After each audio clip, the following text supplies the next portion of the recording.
I liked when he said, well, I'm not sure. I have to hear more. We're going to drop you out of a ceiling with bat wings. By the way, Gilbert would have accepted that job in 2 seconds. They're going to throw you at the other wrestler. Gilbert's agent would have said, Where do I sign? Where do I quit? Where's the car picking him up? Well, what else could he do? Eric turned us down, so can you do it? Master. If you're doing the paperclip. Hi, this is the toaster. This is Eric the toaster. I was wondering if I had any more Eric bits, but I don't know. They're too hard to find. I would love to see a character of the Bat, by the way, in wrestling. I would have loved That's a that. great idea. Somebody ought to take that. Here comes Superfly Snuka. Whoa, the Bat! You better get me a job. Eric the Bat is latched on to Superfly's neck. You said you'd operate on me tonight and make me into a real person. I will. It's me, Eric. Instead, Well, you tried to bring the Frankenstein monster. The fact that my life I won't be able to say that on air. And I absolutely need you guys to take me serious about having you guys help me get a job. I could be an erotic dancer. To Richard. I want to work in a strip club. Yes. Hey, where's my other Eric the Midget stuff? Is Chippendale still hiring? I keep dropping subtle hints that I need help with getting some Eric the Midget stuff. There's not one There's person. not a person out there listening. No, it's incredibly slow out there today. Yeah. I got it on CD, but I think there's some stuff where I called Gary the Retard with Eric's voice on call. Oh, is that what it was? Yeah, that's what it was. You promised you'd put my brain in Webster's body. All right, let's do the news. Forget it. Oh, to be Webster for one weekend. He spends. Why are you helping Larry Talbot? Seriously, you, Baba Booey, the guys, why don't you guys all get together, have a staff meeting without me, and figure out how you're going to keep track of this stuff. Yeah, we could put it in alphabetical order or something. That'd be crazy. Yeah. Yeah, and maybe actually put it away after each show, and then you could find it. What comes after Dave? Just because I leave doesn't mean everybody gets to leave.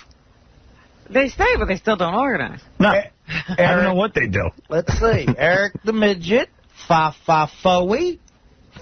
What comes after F? All right, Gary so the Retard. let's do it.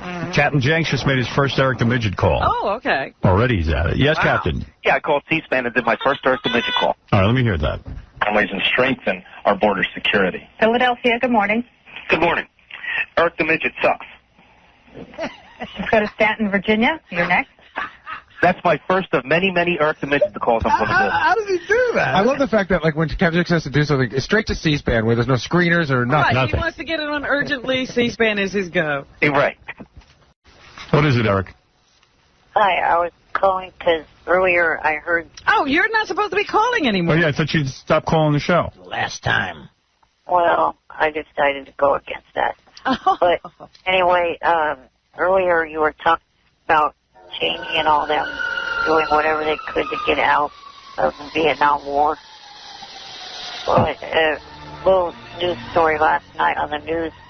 A 12-year veteran of the military here in the Bay Area is suing Rumsfeld and the government for forcing him to stay in the military when he wants to get out. That's absolutely a good case, because how can you take orders from a commander-in-chief who was a draft dodger? Yeah, these guys wouldn't go in under any circumstances. These guys have served honorably. It's time for them to leave, and they're saying no. And the draft dodger, Dick Cheney, the draft dodger, John Ashcroft, the draft dodger, George Bush, who had parents who could get them out of the Vietnam War, have the balls to sit there and criticize Kerry when they, in fact, support the Vietnam War. Still do. Haven't learned a thing from what happened in history, which is even more shocking. They still say it was a just war.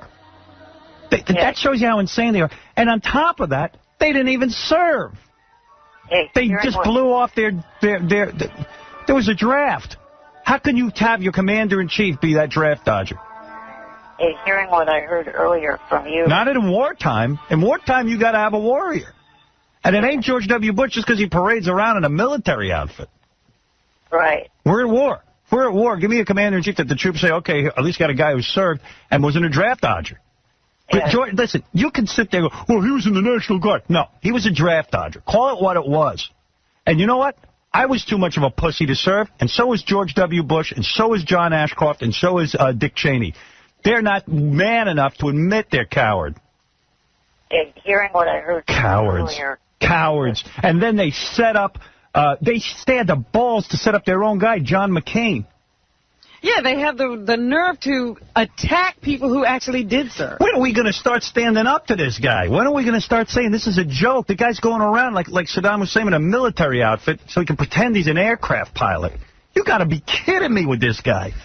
Plus, he didn't show up for a physical when it was time to renew his pilot's certification. He didn't show up for the physical. You know, that's okay. Don't worry about it. He's George W. Bush. His dad will get him out of it. Don't worry about it. I mean, but, you know, I don't mind that the guy wants to debate issues. Right. They're setting this guy up, Kerry, to make it look like he's anti-American because he protested the Vietnam War. The guy served. He got 3 Purple Hearts. Oh, he didn't deserve those Purple Hearts. One of the bullets only went in this far. Oh, sorry, GW. Let me put a bullet in your ass and see if you like it. You wouldn't. You're not man enough to go to Vietnam, even though you supported the war. The guy that's suing him is also a very decorated officer of the military. And, oh, please, John McCain was 5 years in a prisoner of war camp, locked in a box, and those guys somehow turned it around during the last primaries when McCain was trying to run, that he was anti-American and not pro-military. Collaborated with the enemy. Collaborated with the enemy, they accused him of. Prisoner of war. And how McCain somehow now stumps for George W. Bush is beyond me. Yeah, a lot of people are questioning what could possibly be wrong with him. Seeing them do the same thing to another military man and still campaigning for them. Yeah, it's amazing to me. So McCain's a big phony baloney, too. Except I don't feel comfortable saying it because the guy served his country. But John Kerry got 3 Purple Hearts, and he stopped the madness. Sorry, the bullet didn't go deep enough for you. For Dick Cheney, 7 deferments. Excuse me, 5. John Ashcroft, 7 deferments. How's a guy get out of Yale and get 7 deferments? How's these guys get to go to Yale? What important was he doing that he should have been deferred? How did all those chicken hawks get to go to Yale when everybody else had to go serve? Chicken hawks. You know what a chicken hawk is? It's a guy who's all pro-war, but when it comes time for him to serve, he's a big chicken. Nowhere to be found. Dick Cheney's a big chicken. A big-ass chicken hawk. And the guy who wrote that article was right. John Kerry's entire speech should be, just when he goes to debate Bush, just get up and go, November 16th, 1963, September 2nd, 1963. And just keep reciting over and over again Dick Cheney's dates of deferment. That's it. Tom is screaming, we have to break again. You're screaming. Well, soon you won't have to scream anymore because I'm going to be gone. Then you'll miss me. Outsinsons. He's screaming. I can't break now because stop your screaming. Soon you won't have to scream anymore. I wasn't really screaming, but Will knew that would get your attention. I don't want to be played with during my show. Scream about your president's war record. I'm with you, man. Oh, all right, then I'll break. Okay. All right. You vote for Kerry? Yes, I am. It'll be the first time in the, 30 years, or 40 years almost, that I've been voting. I think I've ever voted for a Democrat for president. I will then break. Thank you. You're absolutely correct, sir. I see you're intelligent. Thank you. People say you're not. I disagree with that. Yeah, I agree. I agree with you. All right. I agree with I can handle things. I'm smart. Like everybody says. Robin, when we come back, we shall finish the news. I'm smart. Your general manager is voting correctly. Thank you. Well, this is a message for Howard. Now, I want to know who in the world there does fact checking. Because whoever it is, a couple of things I heard this morning, they need to do a better job. Because of the fact that, number one, the country that had the male gymnast that was complaining, it was not Russia. It was South Korea, not Russia. So that's one fact that you guys screwed up on this morning. He's ponderous. Man. Eric the Midget. Sorry, Eric. Yeah, I don't even care what he's talking about. I know. You screwed up a fact. Hello, Gary. It's better when he's angry. Hello, Will. Oh, Will. Will. Hello. Well, By the way, our fact checker is Wendy the retard. How can we get any right? hello, Artie. You're making a lot of mistakes. I'll get you.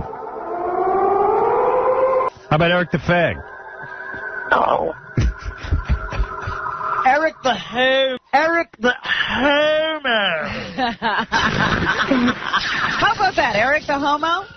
You have three choices. Eric the homo, Eric the child molester, or Eric the midget. Which one are you going to go with? Eric the midget. Oh, there we go. So you do like it?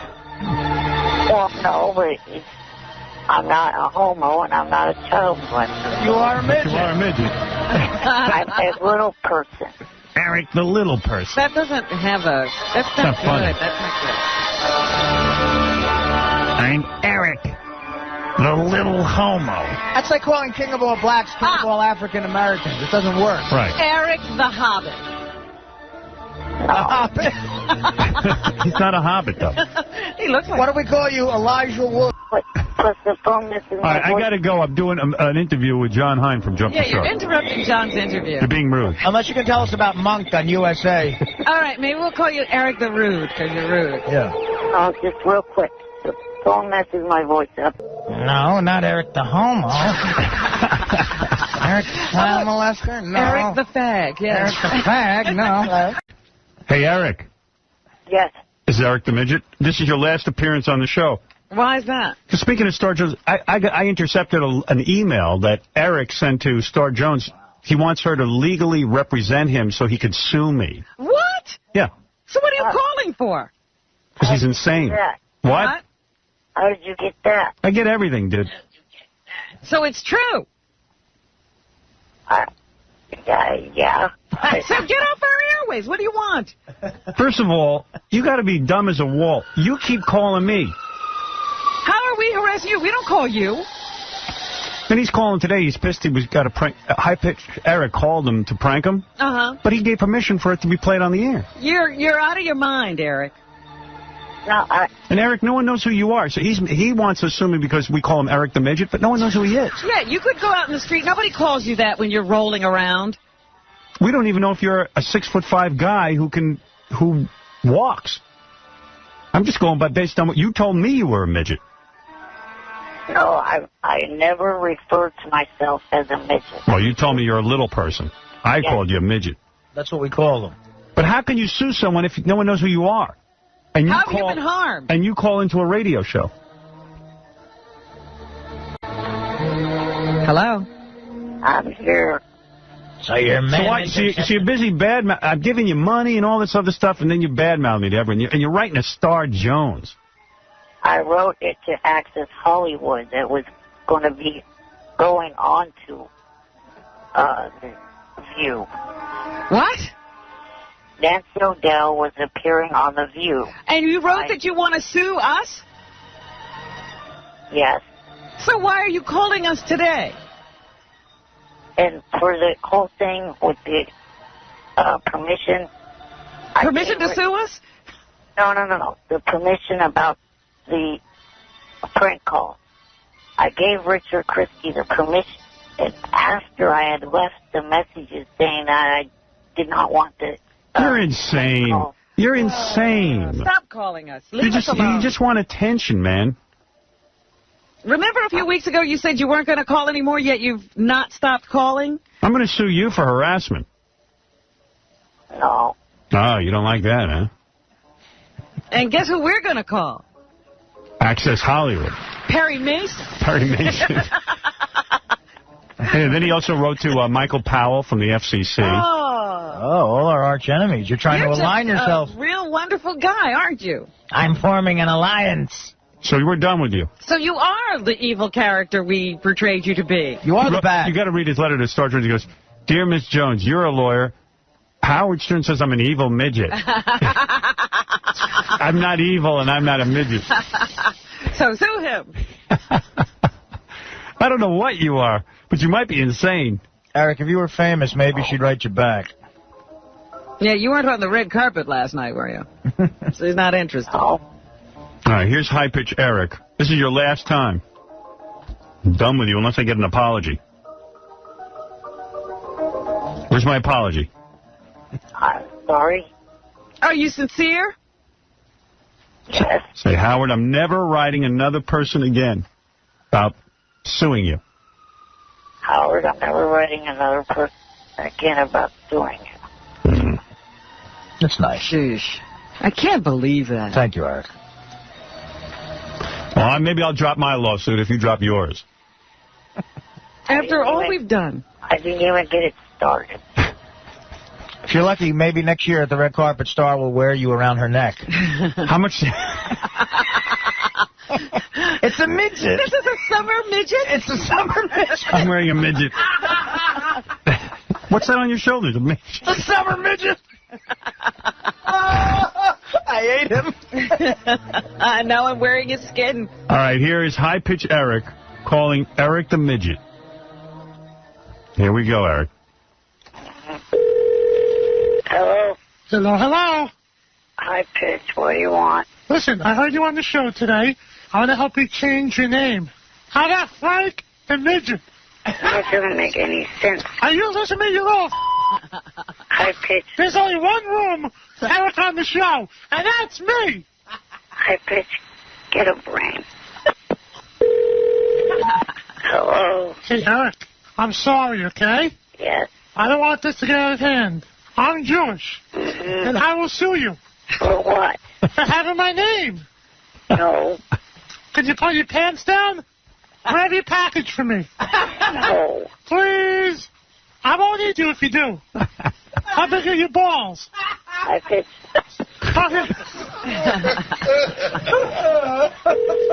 This gets funnier. Hello? Hey, Eric, listen, I'm sorry. I'm only joking with you. Let's talk about the football pool. Yeah. Okay. What are you wearing? Leave me alone. I bet your little hand makes my look huge. High Pitch, leave me. Speak up, you little Sorry, don't hang up. Don't hang up. I'm only kidding. I'm only joking. Talk dirty to me, please. Hell no. Please. I'll give you $5. Just say I love you. Hell no. I'll give you $10. High Pitch. Unlike you, I don't have a gay bone in my body. So leave me the alone. You fat, annoying ass. I'm going to drop your pants and spit on it. Oh, yeah! Walk, walk, walk, walk, walk, walk, walk, walk, walk. High Pitch, listen to me carefully. I love the taste of midget balls. High Pitch. And how big is your... I am not answering that. I'm small, too, in the pants. Can we talk about this? No. Great, huh? Wow. That's awesome. That's like your greatest performance ever, Eric. I hate you, High Pitch. I love. We gotta take that. You're fat, annoying. Hey, yeah, that was great when you yelled back at him, Eric. Thank you. You were fat. Yeah. Good stuff, Eric. That's great, man. One mistake that High Pitch made that really keyed me that it was him and not Artie was he was saying that he was drinking Jack and wine. And when I hear... That's what tipped you off? It's, Was that it? well, the voice, too, but Yeah, the voice. He said Jack and wine instead of Jack and water, which I've heard Artie say over and over again. Right. He couldn't fool me. You're not Artie. Plus, whoever was playing KC, given the fact that KC used to be a high school quarterback from what I've heard on the show, I think he could tell the difference between football and baseball. You could be the assistant director of Homeland Security with that uncanny ability to detect phony phone calls. That was excellent. We need you spotting terrorists at the airport. Well, Eric, it's been nice knowing you. I mean, I don't know, man. We can't play with you anymore. You're gonna be a bad boy. You can't be a litigious midget. Right. That ain't right. You know what I mean? I mean, we love you. I'm intercepting your emails. Your henchman intercepted my email. The only person I could figure that would have given you them is Zolar. I don't know why he did that. Because he wants us to know what you're up to, maybe. Zolar's a friend of the show. You're not. Well, you're an enemy of the show. You call in, you enjoy the show, you're part of the show. You take our prizes. And then right away you're writing Star Jones to represent you in a legal case. You're even begging to be a part of the football pool. It's hard to believe that Wow, Zolar... you want to sue us. It's hard to believe that Zolar would deceive you. You're evil. no, I'm not. Who would do such a thing? An evil person?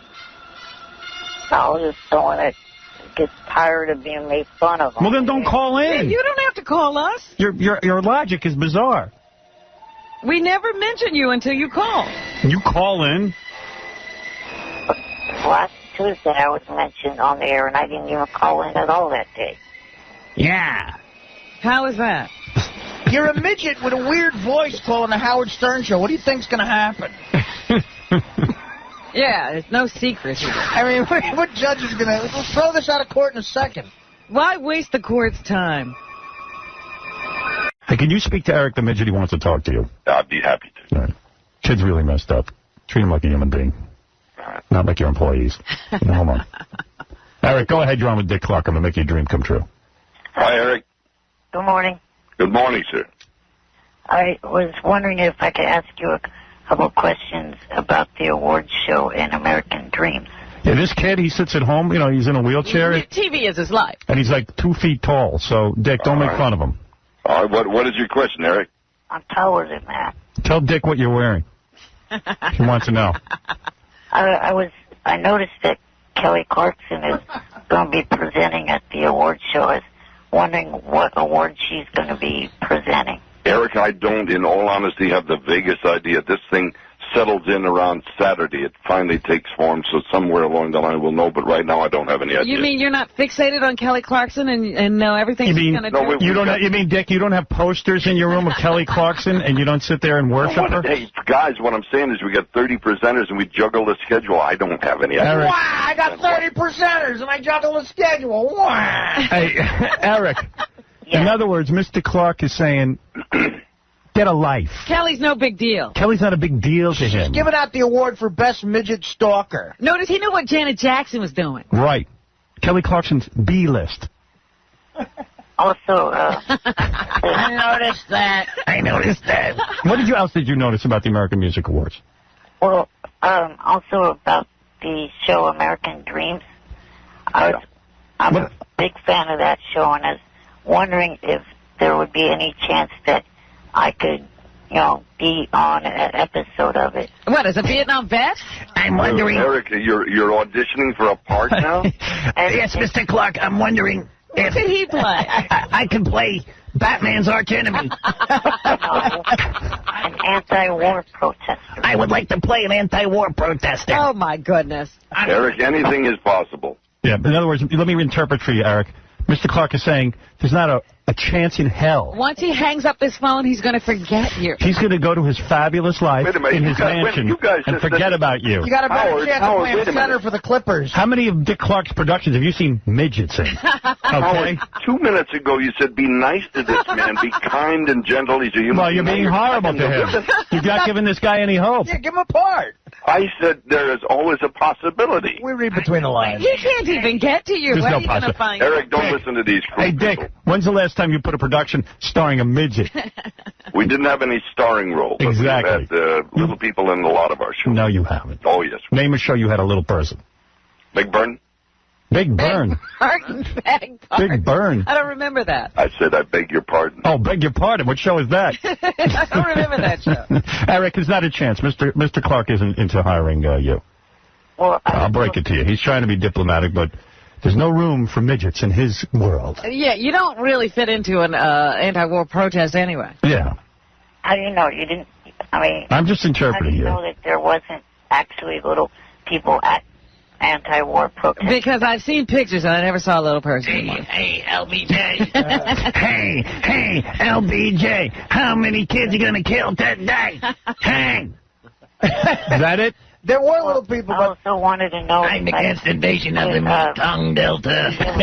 there's signs that make it into frame. Hey, I watched American Bandstand my entire life. I didn't see too many midgets on that show. Right, Dick? No, not many. See? I know where he's I at. didn't see any midgets doing the twist. Now, you want to talk about midget stuff? You come to me, Eric. I'll cast you some stuff. This you might be able I'm all about little people. I also wanted to know if I could go to the AMAs. No, don't. Let me answer this for Mr. Clark. He didn't want to hear from you. It's not the American Midget Awards. He doesn't have any more tickets. That's true, Robin. Yeah, besides... You can imagine I got a call from a guy yesterday to do business with. He wanted 4 tickets, and I said, I don't have the vaguest idea where you're going to get them, but you can't get them from me. Dick, you're not going to sit there with Eric the Midget. Besides, it's uncomfortable. He only reaches your balls. Wait a minute. He could take him and sit him on his lap. Now, Howard, let me ask you an embarrassing professional question. Is Eric really an honest-to-goodness human being or somebody you created? No, he's an honest. He's as real as it gets. Well, then lay off him, for God's sake. I'm just kidding. He knows I'm teasing. Eric, you know I'm teasing, right? Yeah. All right. I hope so, Eric. We talk to Eric all the time. All right, Eric, But you know that's us. Mr. Clark is mean and won't give you a part, but I'm going to give you $500 cash, courtesy of the WWE Survivor Series on pay-per-view airing this Sunday at 8 p.m. Call your local pay-per-view provider to order. How's that? Thank you. All right. Now, hold on, and I'm going to let Mr. Clark do his plug. do his A plug. moment of good hope from Howard Stern. It's a shame when you can buy that kid off, though, really. It's the only way we were going to get rid of him. I want to be an anti-war protester. I'd rather be on American Dreams, Dick. Can I go to the AMAs? Can I co-present with Kelly Clarkson? I'm a I have Kelly Clarkson sheets. Howard. President Bush wanted a ticket, you'd cuff one up. I got to tell you what a weird kid this Eric the Midget is. I got a funny story. You know Eric the Midget, everyone knows. Of course. Is he even a kid, or is he I don't know what he is. a 48-year-old man? Calls all the Part of the time. problem with being a little person. Calls all the time, he wants stuff. And Give me this, give me that. and lately he's been calling me, he wants to be an actor. So I was like, oh, all right. I'll Put try. me in Porky. He says, no, you put me in Porky. You put me in Porky. He says, okay, I'll set up an audition. No, my family's afraid they'll make fun of me. So anyway, he kept calling me. He goes, I want to be on American Dreams, whatever the hell that is. That's the Dick Clark show about the 60s. Okay. Loves the show, wants to be an actor on it. So I'm like, oh, yeah, right. So the guy, Jonathan Prince, who's the executive producer of American Dreams, he's on the phone now. Let me get him. Wait. Hey, Jonathan, how you doing, man? Hey, Howard. I got to tell this story. So Jonathan calls and says, hey, if Eric the Midget wants to be on American Dreams, I'll put him on. I heard he was calling in and bothering Dick when Dick was on the show. Yeah. So wait, you got to hear this. So we call Eric the Midget at home, and we go, Eric, we're going to call you on the air, 9 o'clock New York time. We're going to call you on the air, and we're going to do something really great for you. Right. So he goes, I've got to go to the doctor. I'm going to have my phone off the hook. I don't want to be disturbed by you guys. Oh. So we go, look, stupid. We're telling you something good's going to happen. I don't trust you guys. So his phone's off the hook. He won't answer? Yeah. If he doesn't call in within 4 minutes, he's not going on American Dream. Because, Jonathan, what would you have done for him had he called in? Well, I heard that when I was listening to the show, and he was telling Dick that, there were little people around protesting in the 60s, and little people hated the Vietnam War, too. Right. So I was talking to Dick afterwards, and I said, yeah, I guess there were I didn't know anybody back then. I wasn't, I was 3. But I'm sure there were, and boy, that'd be fun. Let's put him on. I love to listen to Howard. It'd be fun to do. Why not? What the hell? Yeah, what the hell? It'd be a good sort of stunt. Be great. I guess this was his audition, and he didn't show up for the audition. This is what happens every time with him. You know what? I like this better than if he had actually gotten on American Dreams. The fact that he wouldn't take our phone call. Yeah. Well, now you'll be able to tease him relentlessly. It'll be great. This is really Now it'll funny. be great because we can drag this out for years. And, Jonathan, don't put him on, even if he calls you. Well, now, how's he going to get in touch with me? I was only going to do it through you. Come on, call, Eric. I heard if I called you, you were going to take 10% of the salary anyway as his agent. That's right. We're the go-between. I thought, wow, what a nice moving thing. Because Eric's got his problems. I'm like, hey, I got him a shot on American Dreams. And that's exactly what he wanted to do. He wanted to be a Vietnam protester. Yeah, so now I got it all lined up for him, and he won't take the phone call. So now all day he's going to be kicking himself in the head. Yeah. Well, he didn't trust you were going to do a truly benevolent gesture. I think that would... I've done more nice stuff for that kid than anybody on the planet. He's always nice to him. I give him money. I give him all kinds of opportunities. It's high-pitch Eric who jerks him around. Who's high-pitch? No, it was Kelly Clarkson who jerked him around. How old is he? I don't know. But he's like a grown man. I think. Yeah, I think he might be in his late 20s. He's a man, but he's not grown. Well, he's grown as much as he's going to. He's a not-actor man. That's what he is right now. Yeah. Well, I listened to the show. We were just talking about how much fun it would be to say it. We booked somebody through the Howard Stern show to put that person on the show, American Dreams. Well, hey, Jonathan, thanks, but I guess... That was a great idea. American Dreams is on the air. It's on Sunday nights at 8 o'clock on NBC, but you won't be seeing it with Eric the Midget. No, we'll be midget-free this Sunday. You're midget-free. All right, Jonathan, thank you. Thank you, Howard. Bye. Wow. Oh, wait till he hears this. That kid is such a loser. I really tried for him. Yeah. I can't believe I missed it. Listen to this. I will. Turns out I won't be able to take the call tomorrow morning. I have to be at the doctor's today, so obviously I have to get some sleep before the appointment. So unfortunately, I cannot take the call. Okay? My phone will be off the hook, so I'll talk to you maybe sometime after the show, after I'll come back from the doctor and stuff. All right? Bye for now.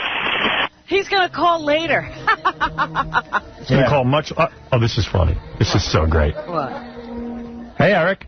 Hello, Howard. Yeah. I want to be on that show, too. Get in a wheelchair and cut off your legs. Where's my Eric the Midget phony phone call? The high-pitch one? Yeah. That's a classic. I love the one where you... Hello, Gary. Gary. Hey, wait, I got... This is kind of cool. I can play this for you. I got email. I got all kind of stuff here, but... I don't know what to play. Should I play a little high pitch? Yeah. High pitch calls Eric the Midget. That's Kelly Clarkson. Goodbye.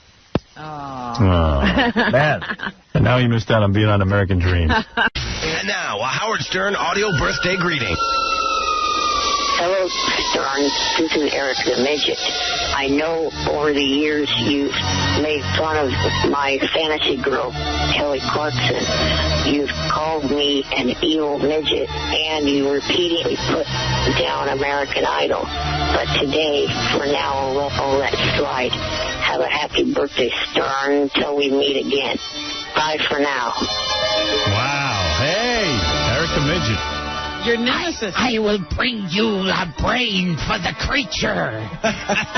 Come here, my little midget. We will create the creature. You will fix me and make me look human. But you must go out and find a body. I will kill them for you. Don't worry, I'll make you beautiful. You are spending too much time on Lawrence Talbot and not enough time on me. Get away from me, you filthy midget. I lied to you. I was never going to fix you in the first place. I've done everything for you, Master. I have kids for you. Stop going to the bathroom on my foot. You filthy mongrel. Wasn't that body supposed to be yours? I have robbed graves for you, Master. All right, we haven't heard from Eric the Midget in a long time because he said he was never coming on the show anymore. He didn't like us anymore. He didn't like being called Eric the Midget. Right, Eric? Yeah. So, why are you here? Well, I'll tell you why. I called him. Oh, you did? I said, you're crazy not to talk to us because remember we were talking to this kid once and he said he wanted to be on American Dreams, the TV show? Yes. Remember you said that to me? Yes. And I told you I don't even know what American Dreams is. What is that, Eric? It's a TV show that is set in the 60s in Philadelphia. It's a Dick Clark production, and they use lots of old, I guess, the stars. I don't know how Dick does this, but, you know, he's made some more money off of American Bandstand by putting this show together, and then they bring back, you know, all the old stars as, you know, the new young stars.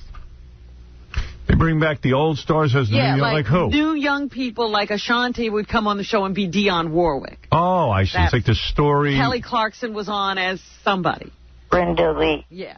Ah, like the story of Brenda Lee. No, it's not the story of Brenda Lee. It's like a running series, but these kids from that time are period. around at that time, yeah. Oh. So I guess Eric the Midget likes it and stuff, and he said he wanted to be on there. And guess who I got on the phone for you, Eric? Who's that? Who's Jonathan Prince? You know who that is? Oh, yeah, the creator. He's the creator of American Dreams. What if I was to put him on the phone with you? That'd be cool. Oh, that'd be cool. Oh, yeah. So But you don't want to have anything to do with us. Suddenly I'm not such a bad guy. No. You want to say, I'm sorry, Howard? I'm sorry, Howard. Okay, here we go. Sorry. Jonathan. Hey, Howard. Jonathan Prince is the executive producer and creator of American Dreams. How you doing? Now, Jonathan, I guess you're here to tell Eric something, so let's tell him. Well, you and I had talked about this a while ago. You gave me a call because you had mentioned, I guess when Dick was on, Eric had mentioned that he liked the show, and you said that maybe you could find a way to hook him up with Dick or with me, and then you and I tried to talk, and I guess what happened the day that you talked to me, Eric didn't want to talk to you. Right. You were penultimately disrespected. Exactly. And then Eric and I talked. Eric actually called our office from his house, and he and I talked for a minute, and I said to him, hey, you know, Howard's the one who put this thing together. I feel bad doing anything without talking to Howard first. So when Eric and I talked, I said, well, of course there'd be a way to find out how to put you on the show, because there were people... Eric wait a second. How the hell are you going to figure to put him on the show? From what Eric tells me, he's about 2 feet tall. No. How tall are you? 3'6". Right. He's 3'6". He's in a wheelchair. What is he going to play? He's got to play somebody from another planet. You'd have to play somebody who's 3'6" and in a wheelchair in 1966. So you're going to have a character, Eric the Midget, from 1966. Yeah, we're going to have to probably not call him Eric the Midget. That may have not been what they would have called him in 1966. Well, he could be Franklin Delano Roosevelt. Didn't he? Wasn't he in a wheelchair? Yeah.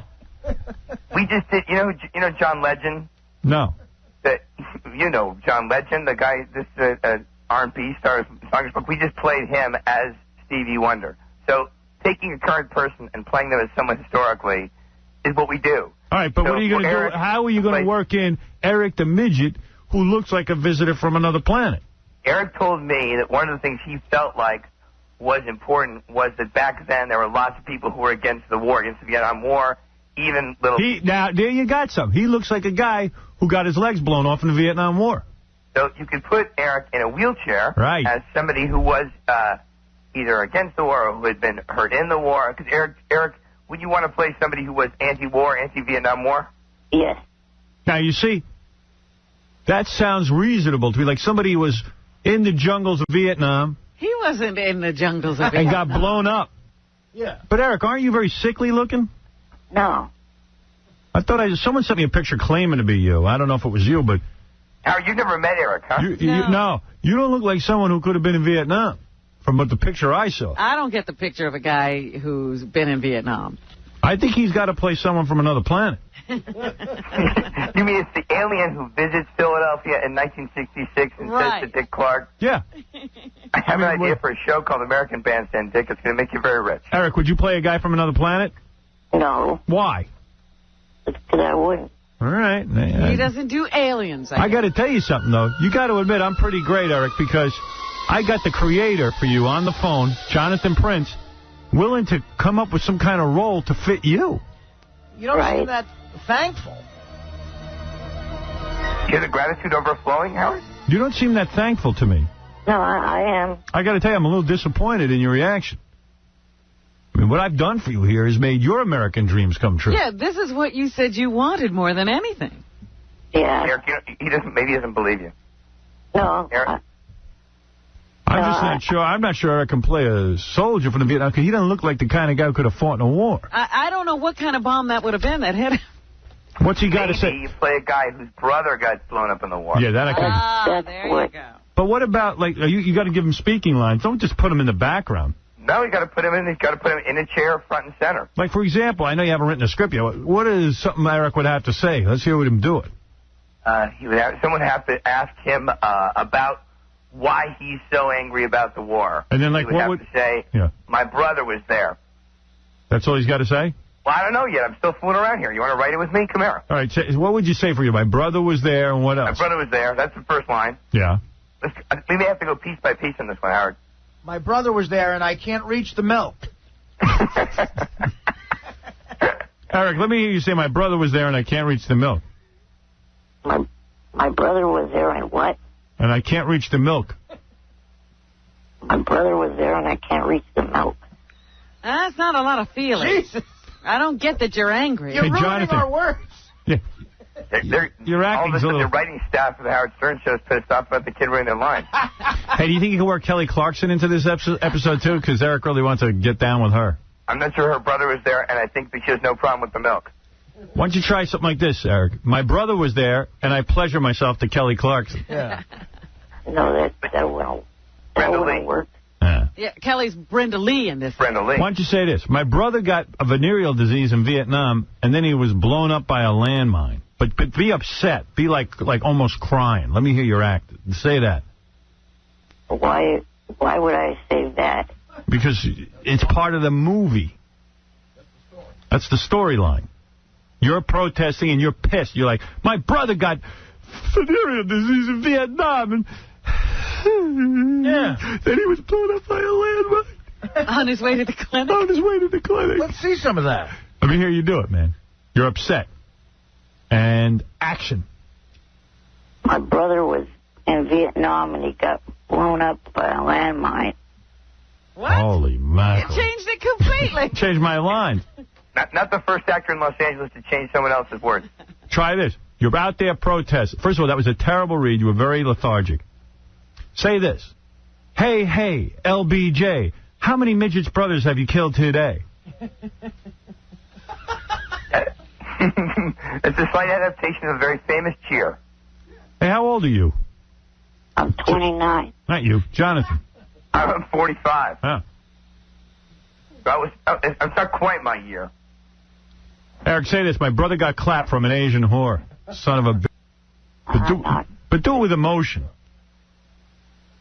there another line you could come up with? Hey, Eric, if I was directing you, I'd say, you know how pissed off you feel at Howard right now? I'd probably use that in how you feel when you're saying a line. It might work. He's good when he's angry. Yeah. Hello, Gary. He's like, hello, Gary. Use the anger. Hey, say this. Those dirty gooks killed my brother. Like you're all angry. Go ahead. Oh, that's kind of racist. It is racist, but a lot of people back then were. You're angry. You're acting here, man.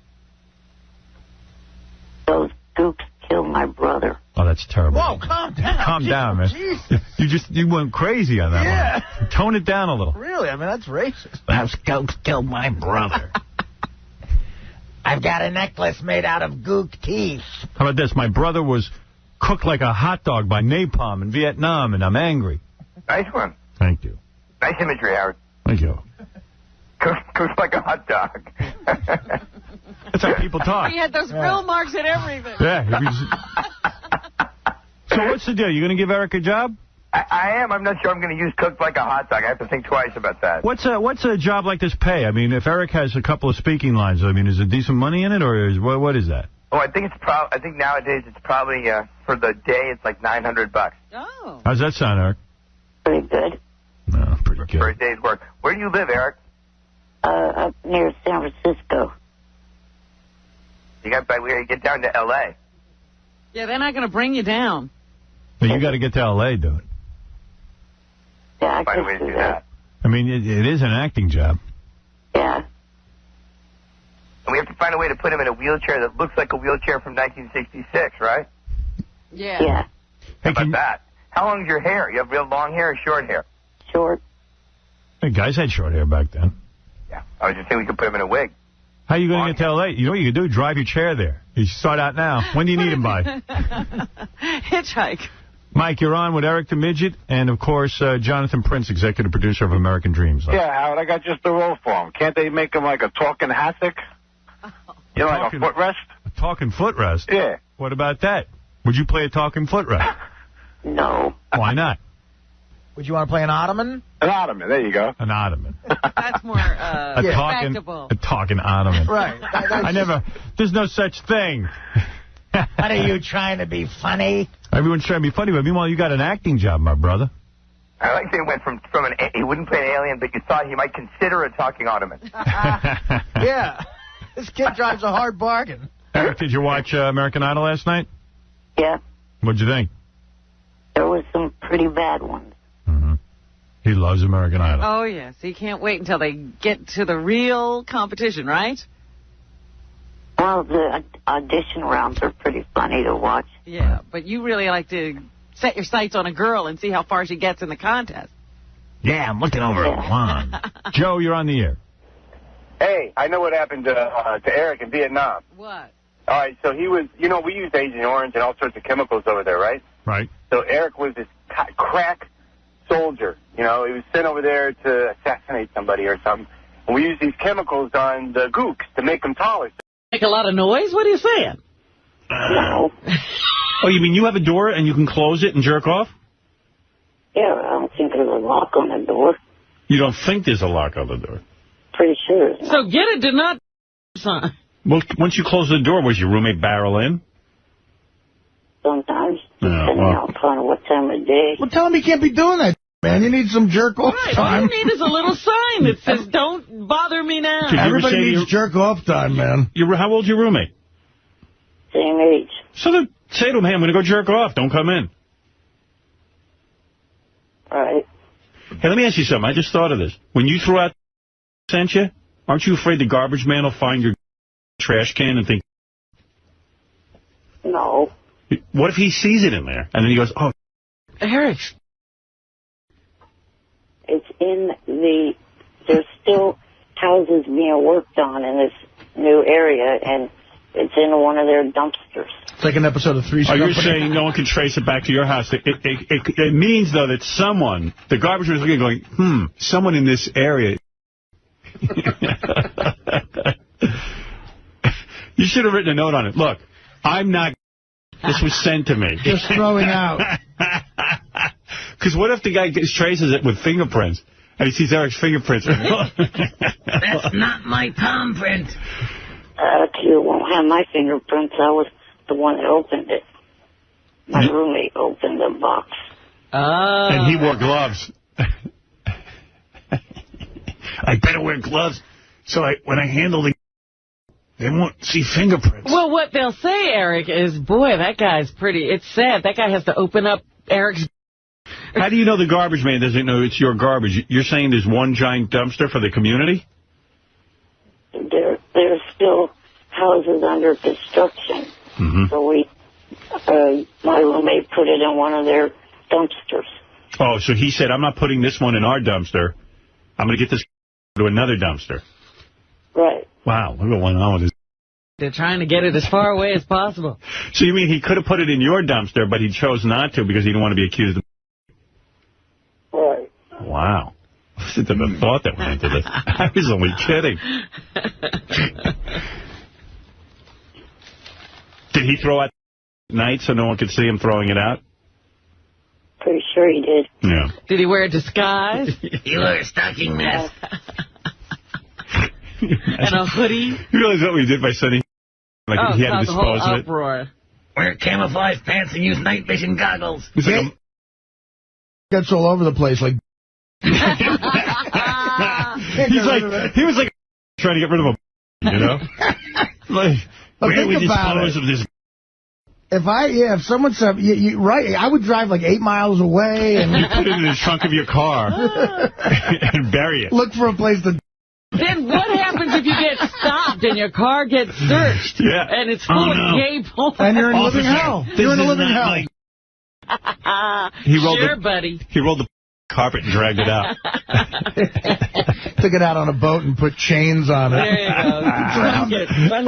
Take it out 3 miles. International waters. He did a big... Bring me some cement. So, your roommate opened it. You saw the... He said, I'm going to dispose of this. Right. And he went out at night. I assume you got the package in the morning, so he had to wait all day to dispose. Actually, he didn't go to the post office box until the afternoon. Okay. So how long was before you disposed of it? maybe an hour at the most. Now, wait a minute. When he opened up the package, did you tell him there was going to be at least one? Yep. So he was ready. That's why Eric didn't open it. I'll tell you what, Eric, that's 59 minutes and 59 seconds longer than it would have been in my house. So for the hour that was there, what did you guys do with it? Like, where was it? Just sat in the box that it came in. Did you sit there staring at it? No. So it sat in the box, and then he said, don't worry, come nightfall, I'll dispose of this. Right. There was an actual discussion about throwing it out at night. Yeah. You're not kidding? Oh, he threw it out when he went and walked my brother's dog. Okay. We're dog sitting. So he specifically took the gift point. Did he put it in something, or he just took it out with him and the dog? He had it just in the FedEx box. Okay. And does the FedEx box have your name and stuff on it? No, I'm sure he took that stuff off. You're sure? So you're saying the garbage man might have found the FedEx box with your name. And it has your name on it. And the... You're done. Also has your guy's name on it, too. Oh, we don't care about that. We don't do it. We're not embarrassed. It could have been sent to us for a radio show. So you mean you went to all that trouble to get rid of the right away, but you put it in the mailing box? Are you insane? You got to be kidding me. So you're completely attached to the... Your name is on it. It's all over you. What were you thinking? I'm sure the label was off the box. Yeah, you're not sure. You don't know that. I don't know. Why would he rip the label off? Yeah, your roommate doesn't care. Actually, we never asked where Richard came up with that so quickly. Where'd he get the... Well, we have tons of it here. They send it to us. See, that's and Richard watches it because we take clips. That's our explanation, and it's it's the truth. Did you at least see the box? Yeah, a little bit of it. What'd you see? What was on the... Just the name. Yeah, what else? It's a guy with a big wasn't it? I didn't really look. He said the CD had a big... Or the DVD actually has the... And the back pictures were guys putting their in each other. You saw that. You know you saw it. You turned it over and looked at it. No, I didn't. Yes, he saw it. He's so homophobic, he won't even admit he saw the... He's a little bit curious. You looked. Nope. Yeah. Well, you must have been a little bit interested. You read the names. I only saw the name of the movie, not the names of the actors. Mm-hmm. Sure. Yeah. All right. Can't believe that out there in a box with your name on it. It's like whatever Eric's last name is, and I don't even know Eric's last name. What is your last name? Why should I say it now? All right, don't say it. Yeah, because everybody's going to know you had... All I know is the garbage man now knows your link.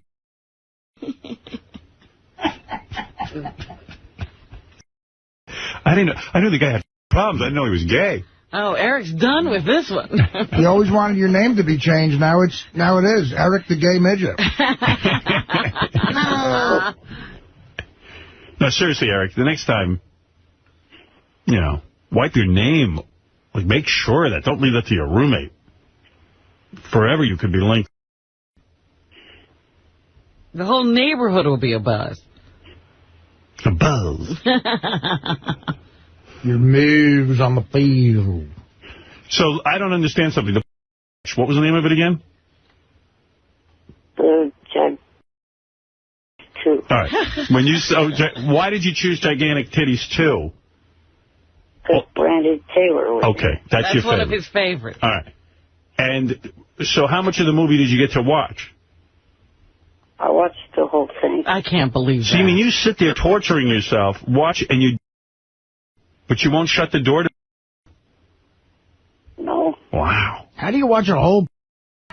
Yeah, I mean, was it interesting? Was it that interesting? I don't know anyone who watches a whole... And never jerks off.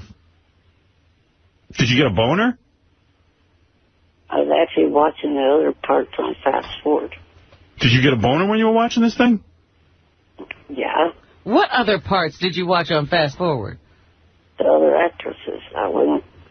I was watching her mainly. I see. So every time there was a Britney scene, you stopped.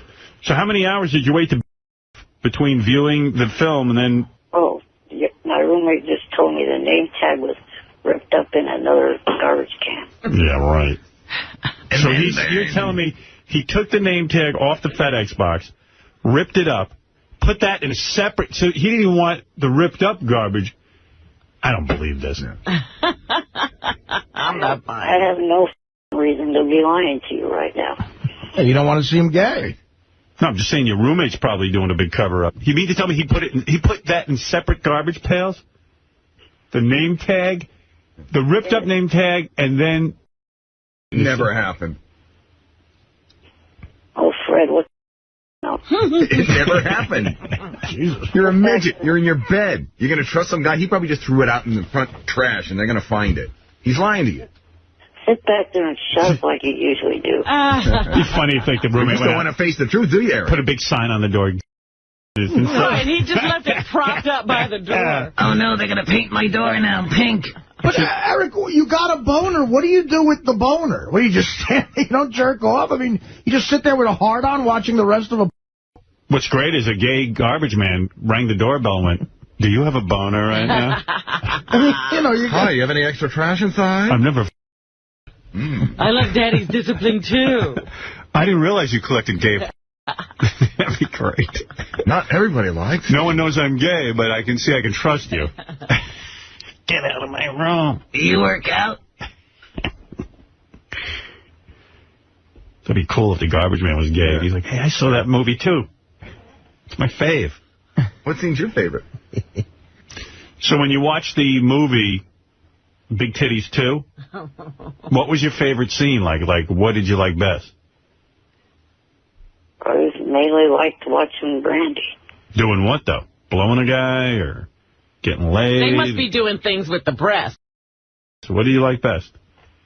What do you like just like what Robin said.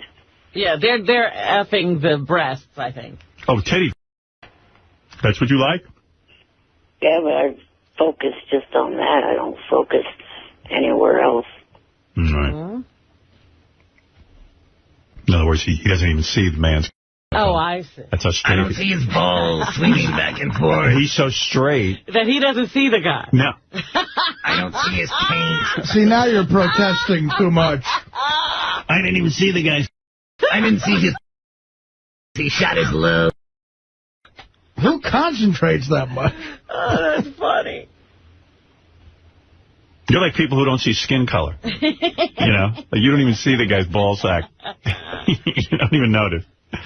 Hey, Eric, so you watch it all the way through. Now you've had a boner for, what, I don't know, an hour? So when did you wait till nightfall? Yeah, I just let it naturally go away. And what? I just let it go away. Yeah, but when do you remember take care of yourself? But aren't you irritable? Like, I get irritable after I've had blue balls for so long. Well, he's irritable all the time. Were you irritable all day? Like, God, I can't wait to get to my bed so I can... No, I waited till I could. Nah. See, he likes to rub into the bed, so it's kind of hard. But you don't like it just sitting up in your chair. It would be very difficult for him to actual... Because he has to lay in the bed and rub into the sheets. So you got dressed that night in your PJ pants, and you got into bed. The lights are out, I assume. Like half. And then you started to think about big... Yeah. And then you rubbed into the bed? Yeah. And you came all over your PJ pants? And then went to sleep. And went to sleep in that mess. And then urinated on myself. That's a fun morning. Well, so were you able to remember most of the movie? Yeah. Good. Because I feel sad for you that you can't watch at the same time. Well, he could. He just won't. See, he loves laying in that bed and rubbing into it. Yeah. So I think in a way... It's almost like being with a woman? Well, no, I'm saying in a way it's like it would be hard for him to even watch he could set the computer up somehow in the bed while he's rubbing. They have DVD machines that'll go elsewhere. No, but he'd have to have it to the left of him, like You know what I mean? It's a whole, it's a whole thing. That's a production. Yeah. How long did it take you to blow your load after seeing a movie like that? Not long. Yeah, I bet. After a full day of walking around like that. You know. How do you concentrate on anything? Well, what's he going to do, Artie? What's he got to distract himself from? I'm saying, when you want to come... You know what we should do for him? We should build a TV screen into his headboard. Do you have a headboard on your bed? No. So you can look at the TV at the same well, time. even if it's the wall, whatever's in front of you. And when people came into the room, they'd be like, well, why is there your TV behind your bed? You go, well, when I... See, I my bed. Can it be there behind the bed? Can it be at the bottom? That's true. He could face the other direction, I suppose. But that'd be too far away. He couldn't reach the controls. All right. Hey, we'll hook him up with a remote. You say, why is that there? Well, you see, I my bed on a regular basis. Have you ever been able to, watch an... Yeah. How's that happen? I manage it. Can do it. So you can do it. He's got problems, this kid. He just doesn't want to. You know where we got to send you? The W Hotel in L.A. They got the nicest beds. That's what's gross about going to a hotel. You got a guy like Eric Oh, my into God. the... Now you're making me think. Hello, room service. Oh, stop. Don't even talk about it. Yeah, but what do you think goes on? There's got to be a bunch of midgets who go there and rub into the bed. There's been 2020 episodes. Basically, hotel beds are just jizz sponges. Oh, why do you say this now? I'll never be able to sleep again. I sleep on the floor. These sheets have a high thread count. If it has a bedspread, just throw that out the window. As soon as you get into a hotel, just discard it. Oh, hey, Eric, if I sent you a Brandy Taylor blow-up doll, would you bang it? I don't know if they make one. I think they have a mold of... I think you can just get that. You don't even need a whole doll. Do you want that? I'll have to think about that. Or maybe you need the breast, too, huh, Eric? No, that's just... You see, you could jerk off into that mold of the... Done that. She probably has a mold of her breast, too, if that breast is a big thing about her. You want me to send you a blow-up doll? Better to jerk off into a blow-up doll than a bed. At least you could rub up against a... Oh, my goodness. blow-up doll. Would you like one? I'll get back to you on that. All right. Oh. You see those blow-up dolls? Could you got one. You got some where you put a wig on it. Well, I love the ones that have the hair just painted on. That's the best. Oh, such beautiful hair. My darling. I'll get him one with real hair. So lightweight. They're like big, they're sewn on. I hardly noticed the seam. Oh, what do you got there? What do you got there? Oh, here's Richard, your dealer. What do you got? I got a Dream Date pool float. What is that? It's like a thing that you float in a pool. I don't know. Is it and that the chick? girl is on it? Yeah, it's not Brandy Take Taylor. Take it out of the box. I don't know. Does Eric have a pool at his apartment? No, but he could lay that down on his bed. Can you imagine? I can't swim. Album. I know you can't. Can anybody else? But that's why I don't like mainstream stuff. I like stuff, niche stuff. Does it bother you that, you heard why Robin's not going? Fred's not going because he doesn't go to any of these things. Mm-hmm. And Gary said he's going to be in the Outer Banks. And Howard is struggling because he wanted to make plans with friends I guess they hadn't seen in a long time. I don't know. That was sort of the explanation I heard. But does it hurt if you know that he could be there and he doesn't come? No, honestly, no. I mean, my main thing, and this is what I've said all along, I want my fiance to be happy. I want her to have the perfect day, and that's the most important thing. So even if I was hurt by Howard not coming, to me, my feelings don't even matter about this wedding. I want her to have the perfect day and her to be happy. And I think what's most important for her is that her family and that her close friends are there, and they will be. And I think she's going to be so excited about that. And whoever wants to come, they can come. If you got plans, it's fine. How important is the wedding day to you, though? Very important. I mean, I just, I'm with the most awesome person in the world, and I'm really lucky to have found somebody that I love this much. And then your wife's going to be there, too, because I think you were talking about Sal. Sal, yeah. Sal's my best man. So is he? Yeah. It's not going to be your best man? Yeah. Oh, God. Fuck off, So, John. are there going to be any hijinks at all? We going to take your dick out at the wedding? No, I won't. I won't. That's I won't. where the ring is. No balls are coming out. No Captain Sachs. See, I'm surprised because you do What? No Captain Sachs at the wedding? No. Because you'll do that at people's weddings who don't want that to happen. Richard, I'm guessing, gives you the all clear. Well, in the past, when I have done that at weddings, it wasn't deliberate. I get really drunk and things happen. I love at Billy Mira's wedding when you climbed up his wife's dress. And you were singing real dirty Bon Jovi. What did you sing at Billy Mira's wedding? Living on a prayer. I think I want to fuck your pubic hair or something like that. I don't know. Come in your pubic hair. I just grabbed the microphone. The guy, you know how the DJ goes around with the mic, and everybody's singing along the lines like, "Oh, living on a prayer." And I grabbed it. I looked at Brian like, "I want to come in your pubic hair," and and there was like an 8-year-old kid on the dance floor, and the mother grabbed the kid by the sides of his ears to cup him and dragged him away. But again, it wasn't. It was good old-fashioned alcohol. Is it going to be a first dance for Richard and his wife, and then one for you and Richard? Whatever he wants. I know you two are going to dance together. I know that's inevitable. That'll happen, I'm sure. I said the only thing separating me and Kristen is pretty much the dress. I mean, that's the only difference. Well, and a vagina. Well, do you think? And even that's up for discussion. Whether that's what's separating you. Put some hair around my asshole. Richard will go to town. Do you think Howard should go to the wedding? Do I think he should go to the wedding? I think he should do whatever he wants. But if he's miserable, by all means, no. If you're miserable, nobody wants somebody miserable there. And he's made it clear that he's going to be miserable. So if Howard's going to be happy with his friends away, by all means, I suggest he does that. I've been to weddings that I didn't want to be at. And all you do is stir your coffee, listen to some shitty music, and you can't wait to get the hell out of there. But are there things that you go to that you don't want to do, but you know that it's the right thing to do? Yeah, home every day, pretty much.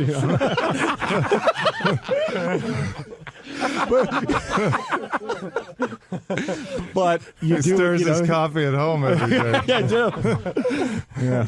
But don't you think drop cyanide in somebody's cup one day? When you're in those situations, don't you sort of make the best of it? You typically You do make the best. Look, there's a difference between doing something and not making people aware, but Howard has made it perfectly clear that he doesn't want to do this and that he's going to be miserable. The fact that he stated that already, I think it's acceptable for him not to go because he's made it clear. He's being honest. He's at the point now, I think, he's going to be miserable either way.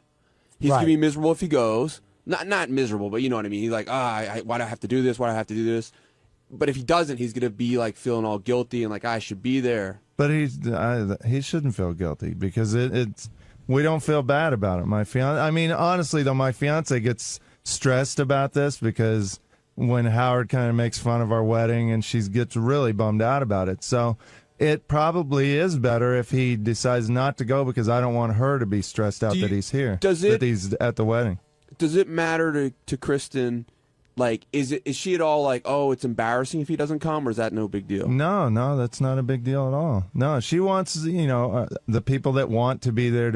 And unfortunately, I think if Howard's there, my fiance is going to be worried the whole time that Howard's having a miserable time, and I don't want my fiance to worry about that. I want her to have the greatest day of her life. So you're going to take the dinner and the gift? He doesn't have to do the dinner. I can tell that's another thing he doesn't want to do. Do you get insulted when he says, "I'll take you and your former intern fiance to dinner"? No, not at all. I thought that was a bit of a dig, right? Well, that and I forgot what he said. I forgot how he described you as well. Contest winner. Contest winner. Right. That was Rob who brought that up. I've been dug at 1,000 times on this show, so no, digs don't bother me anymore. But he doesn't have to do the dinner. The gift will be great. I got to be honest. Shoot us a number that works for you. Did you have a number in your head when you were in there? I really don't because $10,000, Richard. That's fine. That's great. I mean, you have a number in your head, I'm sure, over there. Oh, I do. Hey, Rick, I will tell you that when I got married, Howard did the same thing on the air about, what should we give you? What should we give you? And several friends of mine called me and said, you should thank Howard because he talked about it on the air about whatever was going to give. The guy said, I know for me, he drove up my price. Yeah, he set the bar. He set the bar. And a lot of people said, well, they went higher because they heard what Howard was talking about. When Howard said today, he goes, if I do attend, I'm going to give you $200. I was like, shit. I wanted to bring up something as well. I loved Richard's style for this wedding. It's not the traditional wedding. Like, he's doing something that I've never seen before. What's that? And I wanted to get your opinion on how you think Howard would feel about it. He's not doing assigned seating. It's just sit at any table that you like for the dinner. And I was like, wow, because, that's a pretty big thing. Well, everybody said that's one of the most stressful things about a wedding is deciding. Putting it together. Yeah. Yes, we're like, well, then let's just avoid that, and people can say what they want. But there's also a reason why you do that, because then it's just bedlam. So Howard shows up, sits down. Right, so I want to get your opinion 173 people immediately go over. Here's what I have in my mind. Aunt Gladys from Missouri just walks over to Howard, doesn't know who he is. Goes, anybody sitting here? Yucko might sit next to Howard. Oh, might. Howard knows Yucko's going to be there. He might not go at all. Yeah. It will be interesting to see who sits next to who and who gets avoided from our show, certainly. Ronnie, what do you want to say? I just came in real quick to say I am going to the wedding. I could have been in Indianapolis, but I'd rather go to his wedding because I am preparing a speech you'll never forget. Oh, thank you, Ronnie. Is it going to be like the one you gave at Bubba's wedding? I thought you retired from these speeches. I don't know. We'll see. At his wedding? He just looks retired. At his wedding, I might reconsider. I told Ronnie, I said, Sal's going to be my best man, and Ronnie's going to be my best old man. But, the speech is in the works. You think Howard should go? He doesn't go to anybody else's, really, so I don't know. No, you're not answering my question. If he's not doing anything, he should go. In the mic. I'm talking in the mic. Well, stand up and talk. Lower the mic. Oh, don't you start with me, because he had all kinds of ideas that I should make a speech with him. No, you said, you're making the speech, I'm making the speech. So I go, well, then maybe we could do it together. No, but then you came up with the idea I should do the best man speech. I said you could tackle me and take over. No, that's not what you said. Oh, don't lie. No, I said you could tackle me. Why do you lie in front of everybody for? I can see Sal doing a real thoughtful, nice speech. I want to do a thoughtful speech. Yeah, but after a few drinks, he won't. The thoughtfulness will go right out the window. Well, that's when you take over. Well, we'll have him do it early then. It sounds like Sal's going to toe the line here. No, I don't believe that from I'm me. having such a dilemma because when I'm thinking about this speech and a lot of funny things come to mind. Here's what's going to happen. I know exactly how it goes. I know how it goes. Sal's on his best behavior, but then he gets there that day and he drinks because he's having a good time. Sure. But that's not the worst part. The drinking isn't the worst part. The worst part is he gets alone with his thoughts and he goes, I know that Richard's a good friend and I should behave, but I think people expect me to be funny. It's gotta and I deliver. don't want to disappoint. He's gotta entertain. Then he drinks a couple more. Especially if Howard shows up. No way. Entertainer Sal. I'm making it perfectly clear right now. That's what I'm going to do to him, because that's what Spice Boy did to me at Bubba's wedding. Yeah, but you being there and doing it is a little different than Howard being there and doing it, because you said Howard egged you on at Jason's wedding. Howard did. I mean, I was Howard's dancing bear at Jason's wedding. We were writing stuff in his book and drawing pictures of Gary. And everything but paying attention to your wife. Everything but that. Howard told me taking my dick and smacking in Robin's pumpkin soup for fun. And, it even got to the point where Beth was like, Sal, don't do it. Don't. And she was like even saying to Howard, cut it out already. And so, no, I'm making it perfectly clear. Does it ever dawn on you, go, you know what, Howard, I had a lot of fun, but I got to go hang out with my wife. I'm going to sit down and enjoy the wedding. Absolutely not. I'm with it for the long haul. I mean, we're going to share a cemetery plot together. If I got a chance to smack my dick into some soup, by all means, I'm going to do it. Honey, I could go to a wedding with you any day. I can only put my cock in Robin's soup once. But I'm making it perfectly clear that it will be a sincere speech. There will be nothing crazy, wacky, over the top. And, and that's How come you can't look him in the eye when you say that? I can look at him in the eye. Okay, does that include, so you give the speech and that's sincere. Is there a possibility you might grab the mic at other times for some hijinks? Let's say Ronnie grabs the mic and there's a song going on. Don't bring Ronnie into it. Well, let's say hypothetically there's songs going around and stuff, yeah, but I will never be over the top and offend anybody because I love Kristen just as much as I love Richard. But see, the thing is, I think when you've done these things in the past, you didn't think you were offending anyone until someone told you. Yeah, it took 6 years of this show to, pretty much hammer it into my skull. And there's also a part of you that I think can't help yourself. Right. I think so, too, and I have to watch myself. Maybe I'll have like 6 Kettle Ones instead of But does Richard even worry about, is Kristen No. worried about anyone being over the top? No, not at all. So because it's we kind of hang out with anything goes. we hang out with Ronnie, we hang out with Sal, we hang out with High Pitch Mike, and they're all our friends. So we know how they are, and we're fine with that. Hey, it's Gary Dell'Abate. On Tuesday's wrap-up show, talked to Benji about being late, coming back into the studio after a break, which Howard noticed. Also, I was pretty pissed off that Sal had bypassed me to go into the studio and sort of fucked up the flow of the show. And a listener called in and said, Gary, man, you sound angry today. And I was really pissed off because the guys weren't doing what they were supposed to be doing. So check it out and see how pissed off I actually was.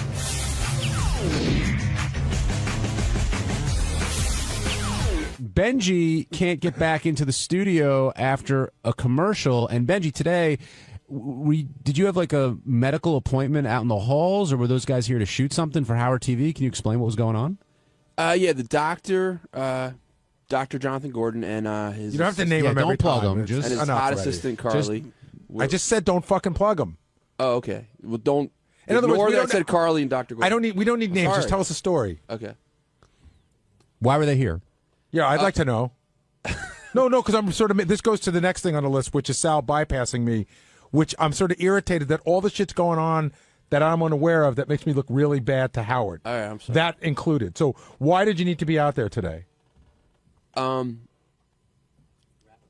The doctor was here. They were doing a behind the scenes interview with him for the show, Right. For the TV show, and just while he was here, there were some things I wanted to ask him about real quick about my ankle. But it looked like you were doing shtick for TV.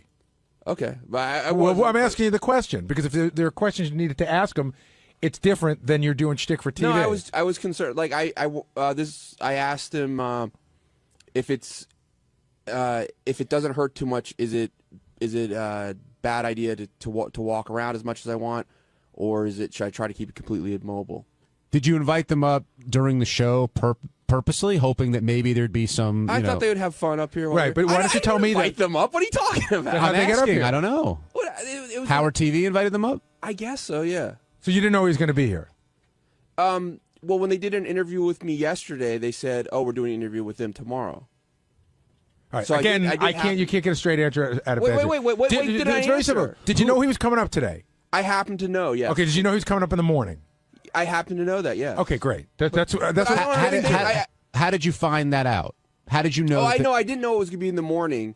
I found that out this morning. I found out that yesterday they told me when they were doing the interviews. Wait, what am I not answering, Gareth? You just it's like yes, no. I found out. It's all roundabout. I'm Okay. just asking a straight answer. When did you figure out they were coming in this morning? I think this morning I was told that. Who were you told by? Definitely yesterday. They told me the doctor was coming up today. Who's they? People who work for the TV show. Okay, so Howard TV scheduled them to come up here today. As far as I know, yes. Okay. Let's get someone from Howard TV down here so we can clarify. But another thing I noticed today, and I hope your ankle's getting better, I saw you had the boot off, you had it on. Were you doing some kind of physical therapy I wanted to thing? show the doctor the blood has moved up my leg. There's like a big blood spot, and I didn't know if that was safe. I was concerned about that. All right. We'll get to J.J. Abrams later in our show. But, Gary, since you touched on it, we should talk about you being bypassed. So, I mean, there's this issue with Benji, and we'll get to the root of it and see where it all came from. But Really? You get to the root of it. Well, we'll try. But with Sal, Howard was talking about how his favorite room in this entire place is Sal and Richard's office. And it's because that's where they do the phony phone calls, and they love going in there for prank calls, and Howard really gets a kick out of it, and he was reminiscing. And then all of a sudden, Sal pops up on the mic to play a prank that Howard loves. I was livid the second I heard Sal in the studio doing that. Why? Livid. Because there was no urgency. You know, it wasn't as if, Howard, I just got this phone call, or I just did this phony phone call about Anthony Weiner, and it's so good you have to hear it, which that isn't even urgent. So Sal knows he's supposed to come to me, and he walks in, he plays it. You know, now had Sal come to me, I would have said, let me hear the call. You know what? I'll play it for Howard during the break. I don't have to play it for him. And he would have gone, but he's talking about it right now. I got it, Sal. But you know what? He's riffing on some other stuff. Let's wait till the break to play him this call. And I called Sal into my office afterwards, alone without cameras. We did the one in front of the cameras. And then without cameras, and I said, you know what? You make me look bad. I said, I'm really, I'm not a hard ass to you. I don't yell at you. I don't give you a lot of shit. You make it look to Howard like I have no control of the office. Why do people bypass you? You had Sal, you had whatever this Howard TV thing is. Clearly, you weren't. Well, in the that's loop different. on The that. Howard TV thing, they do their own thing. That they're fine to shoot their own stuff. Benji going there is a different thing. The Howard TV can do whatever they want. All right, Ganji, it doesn't have to affect us. Did you invite them up here? No. So what happened was Benji's doctor we needed to do an interview with for the behind-the-scenes show. You got limited time, so we needed to. Usually we try to do stuff in the afternoon. He needed to come up at this time. Got it. We used the green room to do our interviews. So yes, we booked him to come up at that time to do that. I think Benji knew he was coming up and decided to just come out to say hi. And then what happened was the doctor's like, Benji had a question about his ankle. Then the doctor starts going, okay, let me see it. And he kind of did like a little bit of an exam in the green room. So I think that's what took Benji so long to get back. So I think it was like, I don't think Benji had that intent. Right. I think the doctor was like, let me see it. And Benji probably was like, oh, okay, let me show you. And then they were talking so about the it. door opens, and all Howard knows is that Benji's doctor's out there, and he thinks the whole thing's a big bunch of shtick. Right. He doesn't know what's going on. Because Benji didn't explain it that way. And I would also like to know when people are coming up during the show as well. In other words, if you're guys shooting a thing with a doctor, and I got, say, J.J. Abrams in the green room across the hall, I'd like to know what's going on so it doesn't look bad to our guests. Right, okay. I mean, I assumed you were CC'd and looped in on that. Well, why would you assume that? I just assumed you were. I wish I was. Okay, all right. All right, so that explains that. And though when Howard started the show again and saw Benji's chair was empty without knowing the reason why, he was pissed. I mean, he was really pissed. And Benji, you just said, sorry, I'll be there the next time. Right. And hopefully that's what's going to happen. Now with Sal, this has happened before on the show. Not just Sal, but other people have sort of gone. I mean, the rule is if you want to go into the studio, let Gary know. And I'd say, you know who's a great example of that? Who is literally the perfect person is Ronnie.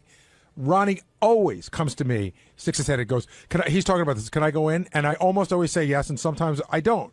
But Ronnie always asks. Yeah, and it's rare that you say no, or if you do say no, you give a legitimate reason why. Yeah, and I, by the way, which I don't have to, but sometimes I'll be like, I think we're moving off that topic. And listen, Howard trusts me to keep the flow of the show of what's going outside in the office. So having known this, Sal, why did you go in? Did you just feel like Howard was on a roll and you wanted to compliment it? What were you thinking? I just used poor judgment. I really did. But what were you thinking? Like, were you thinking that the call was so good that you had to get it to him? Apparently I wasn't thinking enough because I should have stopped by your office. And 99% of the time, unless Howard calls me in, I do go to Gary. In this case, I don't know. He was talking about the prank calls, the prank call room, and then he was talking about his prank calls as Fart Man. And we had a particular prank call that I thought would be real good. Now, I should have went to either Gary, which wouldn't have been a problem, or simply went to Will. 99% of the time, when Howard's discussing something, I just put up a note. I give Will the media and put up the note. I don't know why they did it. I felt like maybe because we were somewhat of the topic of the conversation, it would be okay, but apparently it wasn't, and I do apologize to Gary. Is it fair, Sal, saying 99% of the time he does come to you? No, because it's 100% of the time. That's the rule. Yeah, it's 100%. No, I understand that he's apologizing, but he knows better. I definitely, I made the wrong call, and I got my ass chewed out for it, deservingly so. I mean, Howard gave me a nice beating as well. Well, Howard didn't love the call that you brought in there. That was the other problem. Yeah, and that's the thing. And by the way, if it had gone well, I'd have the same conversation with you. Sure. I really would. If Howard loved the call, I'd be Right. like, you got to run that by me because it could have gone horribly wrong. That's right. As far as the call's concerned, what baffled me about the call itself, I mean, this is completely aside from Gary, getting to the call. We've played that call numerous times. I even have documents of the call being played and comments being made about the particular call. But again, people change, times change, attitudes change, things change. And that's my job. And My job is to decide. Gary could have filtered that out. Right. So. And if I made a mistake, again, I'll always take the bullet if Howard says, why didn't you tell me about that? Hey, Howard, it was my decision. Yeah. But it's got to be my decision. It also seemed like Howard was in a real flow talking about the prank calls and where he was going. And when you get in his line of sight, you better have something great if you're going to interrupt you're like him. a fly going right up his nostril. I mean, it's just bad news. And that's what I was. I was that gnat. And he whacked me pretty good. I walked out with my tail between my legs. Biggs in Boston, welcome to the wrap-up show. Hey, what's up? Hey, Gary, you seem very fucking angry today, man. I am. I am angry because the South thing coupled with the Benji thing makes it look to Howard like I can't control the office. So I am angry. Yeah, it's I'm a big fan. It's almost uncomfortable. Yeah, well, you know what? But I'm dealing with stuff like, listen, have you ever Howard didn't chew me out, by the way. I'm putting this on me. But have you ever done something where your boss just thinks you can't handle your job and you feel like shit about it? That's how I'm feeling, and I'm feeling that I feel like I don't have control. So yeah, I'm pissed. It obviously makes for great radio. I just haven't seen you like that, or heard you, I should say, like this, and I don't even know when. I can't even say the last time that you've been off this angry. Well, I'll be better in the second half today, I promise.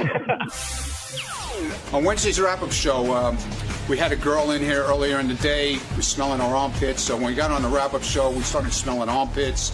And Gary smelled like onions. Benji smelled like asshole.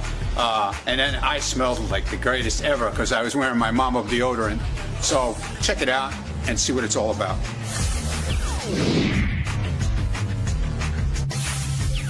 Over to Claire Sinclair, the Playmate of the Year, and she came in. She's dating Hef's son. She's sort of, all involved. But to me, things got crazy when the armpit smelling began. Now, I guess her theory was that she said that she could see, I guess, if she'd be interested in a guy, where it would go by smelling armpits. And the people the contestants were Gary, Benji, Ronnie, Howard, JD, Tim Sabian, and who am I forgetting? Was Ganji in there? No, it wasn't Ganji. There was one other person in there. I forgot. Richard.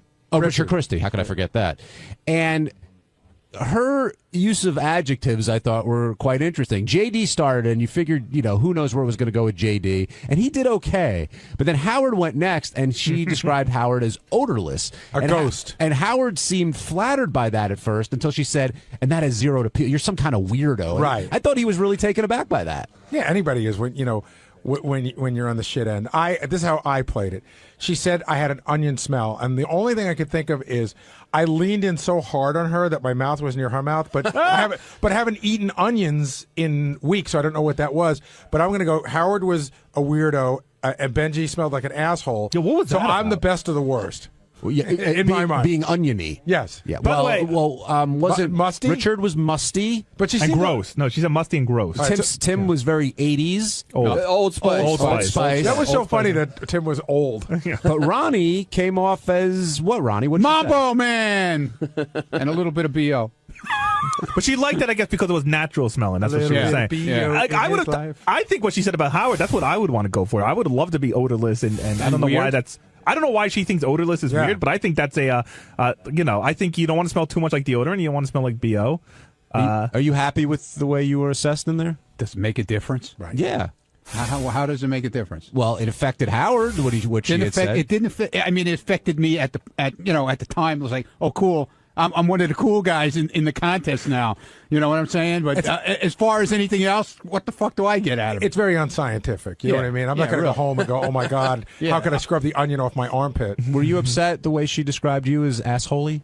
Nah, it's cool. I actually think I smell really good today. But I haven't. I ate like tons of like garlic and shit. I saw you when we first came. I was like the first one to come in the studio, and then I didn't.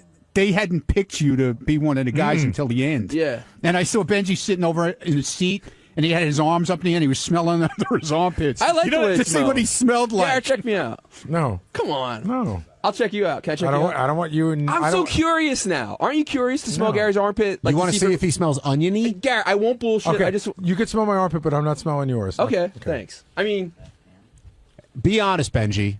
How does it smell? Yeah, Benji. Swear on my life, it's a slightly pleasant smell. Swear on my life, but I don't know if both arms smell like that. Well, that's the one I gave. I use tiny bit. I use deodorant every morning. Tiny bit sweet. So where would the oniony be coming from? I don't know. I like his smell. Maybe I like onion. Wait, smell my breath. Seriously. Okay. Oh, they almost you think that's oniony? Your breath is not 100% fresh, right? But it's not bad. Right. But your armpit smells better. Yes. Your onion armpits are one thing, but how do your armpits smell like shit? I'm way more. Like she's not fucking around. She took like a step back when she smelled your armpits. How could your armpits smell that bad? Especially after we learned that Richard Christie was willing to stick his finger in his ass and wipe his armpit. Well, actually, Richard stuck it in his ass, put it in my armpit. It was really weird because Richard really came and asked me that, and I'm like, I don't think that's a great idea. That surprised you that he asked you that? Well, the other thing too, he goes, yeah, because I could get a rash on my arm. I go, what about her? Yeah, well, I don't think that. Garrett, come on, smell my armpit, man. Come on. Teddy will smell it. Teddy's all right. He's not doing anything. I love how Howard. No, I mean he's not on the board. I love how Howard tried to turn on me though right away when she said. Hold up. So what's Teddy's face? Teddy, what's going on? Smells like my 70-year-old uncle. No, what's going on? He smells like what? Like B.O. He smells like an Italian hero. Thanks. But it's good. I don't know. It's musty. What's funny? You've got the look of disgust on Teddy's face, coupled with the look of pride on Benji's face. But Ronnie, what were you just going to say? you know, she said I was okay and that I was in contention to be one of her fuckies, you know, if she would, you know, because I smelled the way I smelled. But then Howard tried to turn on me right away. Like, no, she didn't. She said you smelled musty and old, and like right away he was like trying to turn it around on because actually I got something positive said. Well, I don't think it was you. I think he was just trying to move it. I just think he was trying to move the needle in his direction. By the way, do you guys exactly. That's what I mean. Do you guys have deodorant on today? I do. I do. I don't. Well, I have Mambo deodorant on, dude. Well, is that seriously? They make Mambo deodorant? Yes, they do. Yes, they do. Is that you buy it in a store? Or you're mixing it at home? No, no. It's a roll-on. Ronnie, it's a roll-on deodorant that I don't think you can buy it separate. If you buy like a gift pack, like say you go to Macy's, that's the throw-in, and you buy a gift pack. It's a throw-in. So do you have like the whole kit? Do you have gallons of Mambo for those little roll-on things? No, I don't use them all.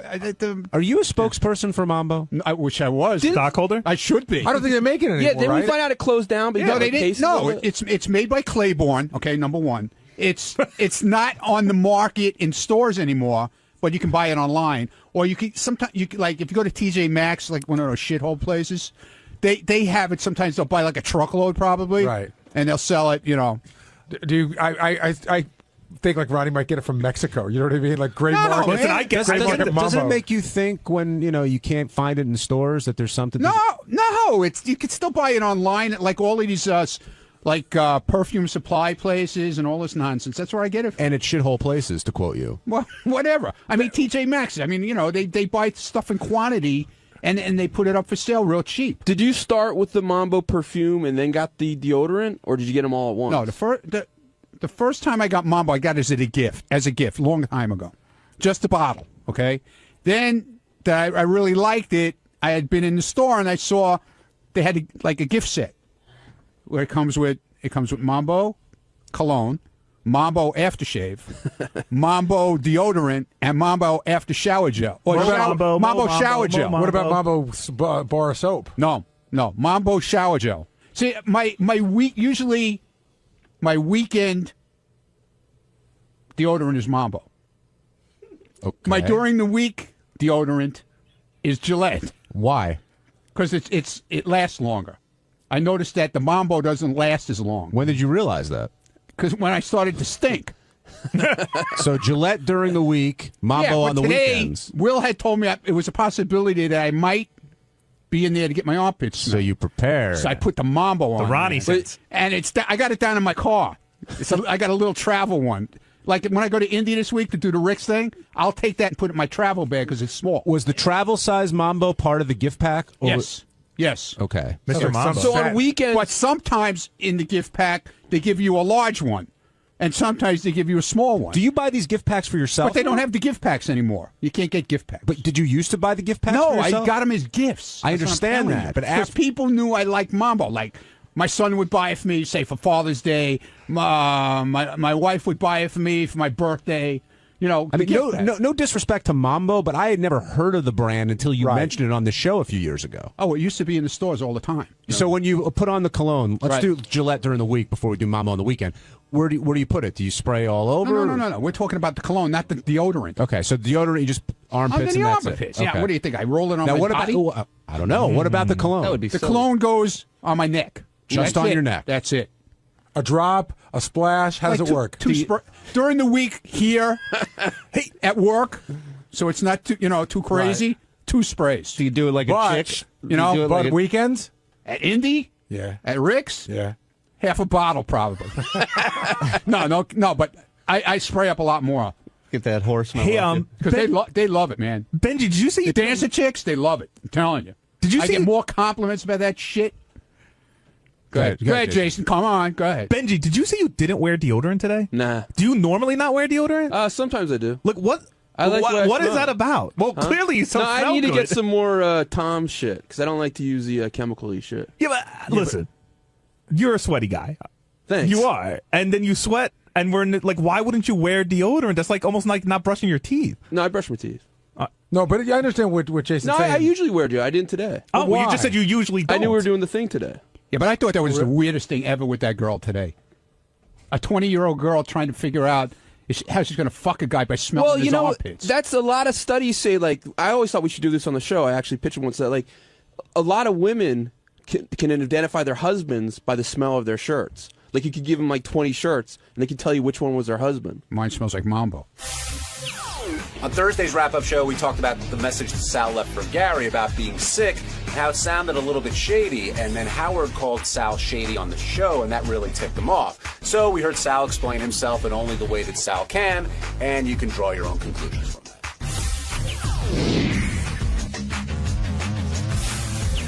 Sal, glad you're here and feeling better. Shady Sal. You've got a big. My name is. You've got a big gig coming up, right?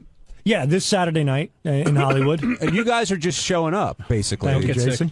That's Coughing what up mayonnaise. Langford said in the news that you guys are showing up doing like a meet and greet kind of thing. We're doing a meet and greet, but Club Bordeaux was rented out from Clean Box Entertainment. If you go to Clean Box where you purchase your tickets, we make it perfectly clear, not to mislead anybody, that it's not a comedy show. It's a meet and greet event. Now, you do sound a little bit, like your throat sounds a little bit hoarse. What was wrong? Like, did you get like a 24-hour bug or something? I think it was like 36 hours because once 6 o'clock hit in, I couldn't get out of bed. And I told my wife, I said, look, I should call Gary now at 7 o'clock. And she says, just barrel through it. You're going to be fine in the morning. That's her way of saying, please don't stay home anymore. Exactly. I said, well, I'd like to give Gary a head start just to make him aware of it. And what I was going to do is call Gary and say, look, if you don't see me in the morning, I'm still in bad shape. And she says, you're going to be in fine shape. Just take a shower in the morning. You'll be fine. I called up my doctor. He told me what to do. Take lots of Advil, drink lots of liquids, and just lay in bed and just fight off the bug. And that's what I did. I got up in the morning, hopped in the shower, got out. I was real woozy, and I called Gary at that time.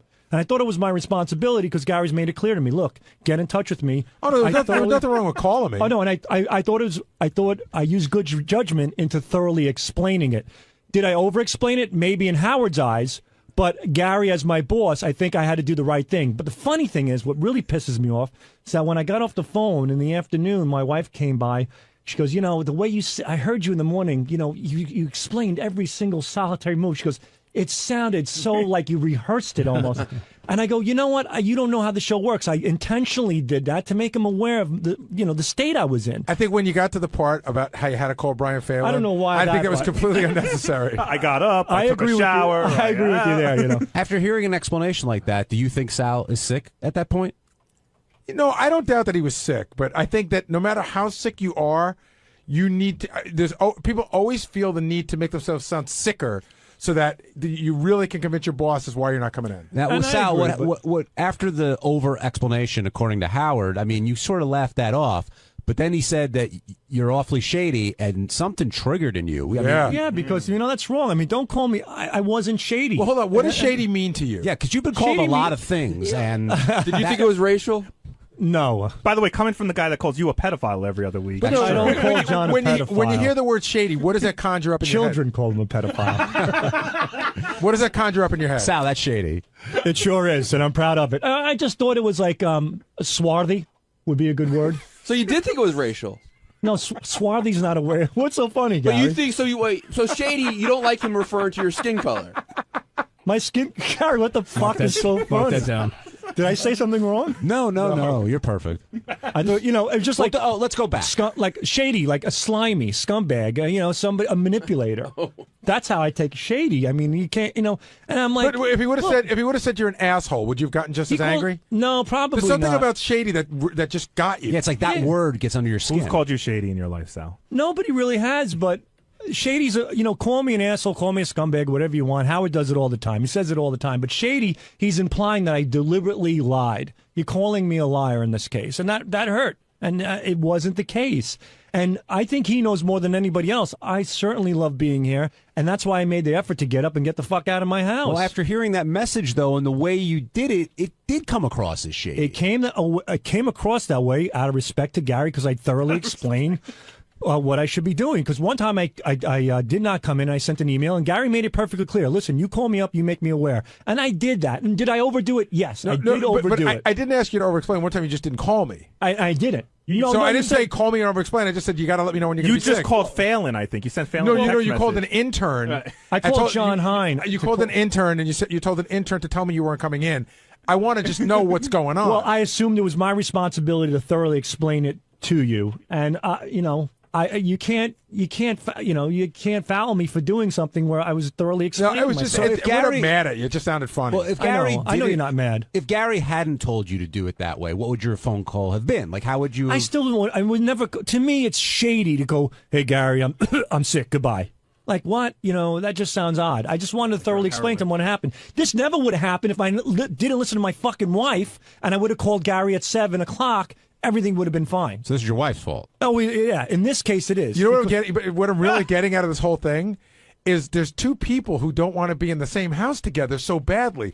You said this morning, I wanted to come in more than life. I didn't want to be home, and she doesn't want you to. She doesn't want you to stay. It's the craziest thing. Didn't you have that story? And then I'm laying in bed, and she has all her goddamn shows on TiVo. Well, didn't she says she's busy all day? I'm watching Nate fucking Berkus. I'm ready to blow my brains out. Did she make you sleep in a different part? I never even heard of Nate Berkus. She's got 11. I don't know who that is. It's Oprah's little protege guy. I like him, actually. Fashion designer weirdo. Who is he? Nate Berkus. What does he do? I know everything about this fucking Tell guy. me. He does. He designs furniture. He did clothing. How to set up your house. The only thing he's missing is a twat. This guy. So how does Oprah treat him? How does Oprah treat him? Yeah. Well, I said, where the fuck did this guy come from? My wife goes, this is Oprah's guy. Oprah, like Dr. Oz was discovered by Oprah. This guy is the Dr. Oz of furniture and frilly shit. And so I'm watching this Nate Berkus stuff. Do you think this Nate Berkus guy is going to succeed, Oprah? He is successful. He's why? What tremendously- did Oprah tap him? What is he? Who the fuck knows what he is? He's a male Martha Stewart. That's what he is. He's a male Martha Stewart.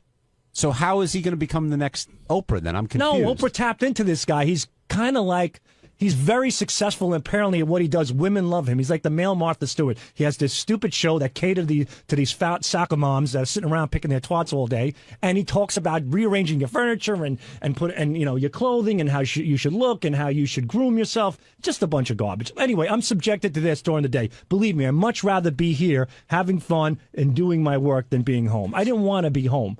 But my wife always says, barrel through it. Well, let me tell you something. Last time she told me to barrel through it, I had swollen lymph nodes and 103 fever, and the doctor said she was crazy. Sal told a great story on the air a couple of winters ago. Didn't your wife one time, because she didn't want you at home, dug out your driveway of 18 18 feet of snow just so you could go to work? Well, my car didn't start, and she shoveled it out for me. I thought you said today, Sal, I thought you said today that she made you sleep in a different part of the house or something? No. I slept this time. Last time when I didn't throw up. If I would have thrown up, forget it. I would have been upstairs quarantined. That's when she opens the door and she rolls a Gatorade bottle and shuts the door. That's the most ridiculous thing. Sal's wife is a big germ phobe. Yes, you've heard the stories about how he threw out the garbage one night and he came back to bed and he was infected, so she had to take the sheets off. She takes my son Antonio out of the room. He has to sleep with Aiden and Aaron.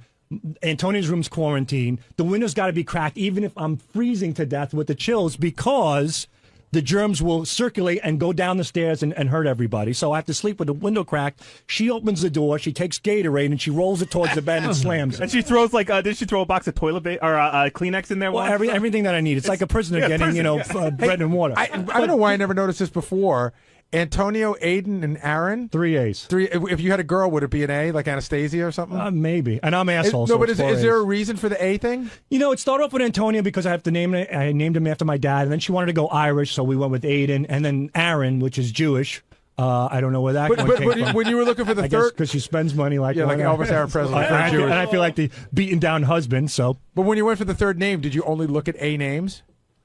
No, I looked at names that, kept her quiet. Like, sure, this will work. Fine. Let's Sal go hates with it. to read. He didn't make it through the A chapter. Yeah, I didn't get to B and C. And they're all going to go to Adelphi. So when you're sick, how do you get out of quarantine? Because you don't know necessarily you're 100% better. Well, in this case, she sleeps under the covers. She brought me a comforter from the closet that I have to roll myself up and cocoon myself on top of the covers because I might contaminate the inside of the bed. So I was rolled up in that way, and that was fine. I was okay with that because sometimes I go to sleep that way as well. She didn't get sick, whatever. I had this bug. I didn't throw up. It didn't freak her out that much. But she said barrel through, and I did. I woke up in the morning, I called Gary, and that's how it happened. Joe in Carolina, you're on the wrap-up show. Hey, guys, did anybody else catch this? Sal, you are a little shady, buddy, because you said during the show that you did throw up. And just now you just got done. I never said I threw up. I was nauseous, but I never threw up. That's not what you said before. In the message, did you say you threw up? Not that I remember. I did not throw up. I was nauseous. Because now I'm thinking about the message. I think you said you did throw up. I got very nauseous. Dude. If I you are. All right, fine. If I said I threw up, fine. But the point is, I don't think I did, but I said I was nauseous. Who gives a shit? It was close enough. I didn't eat and I was nauseous. If you threw up and said you didn't, is that shady? It could be, but I think it's just my frame of mind where I was. I could have thought about throwing up. All right, sounds shady to me.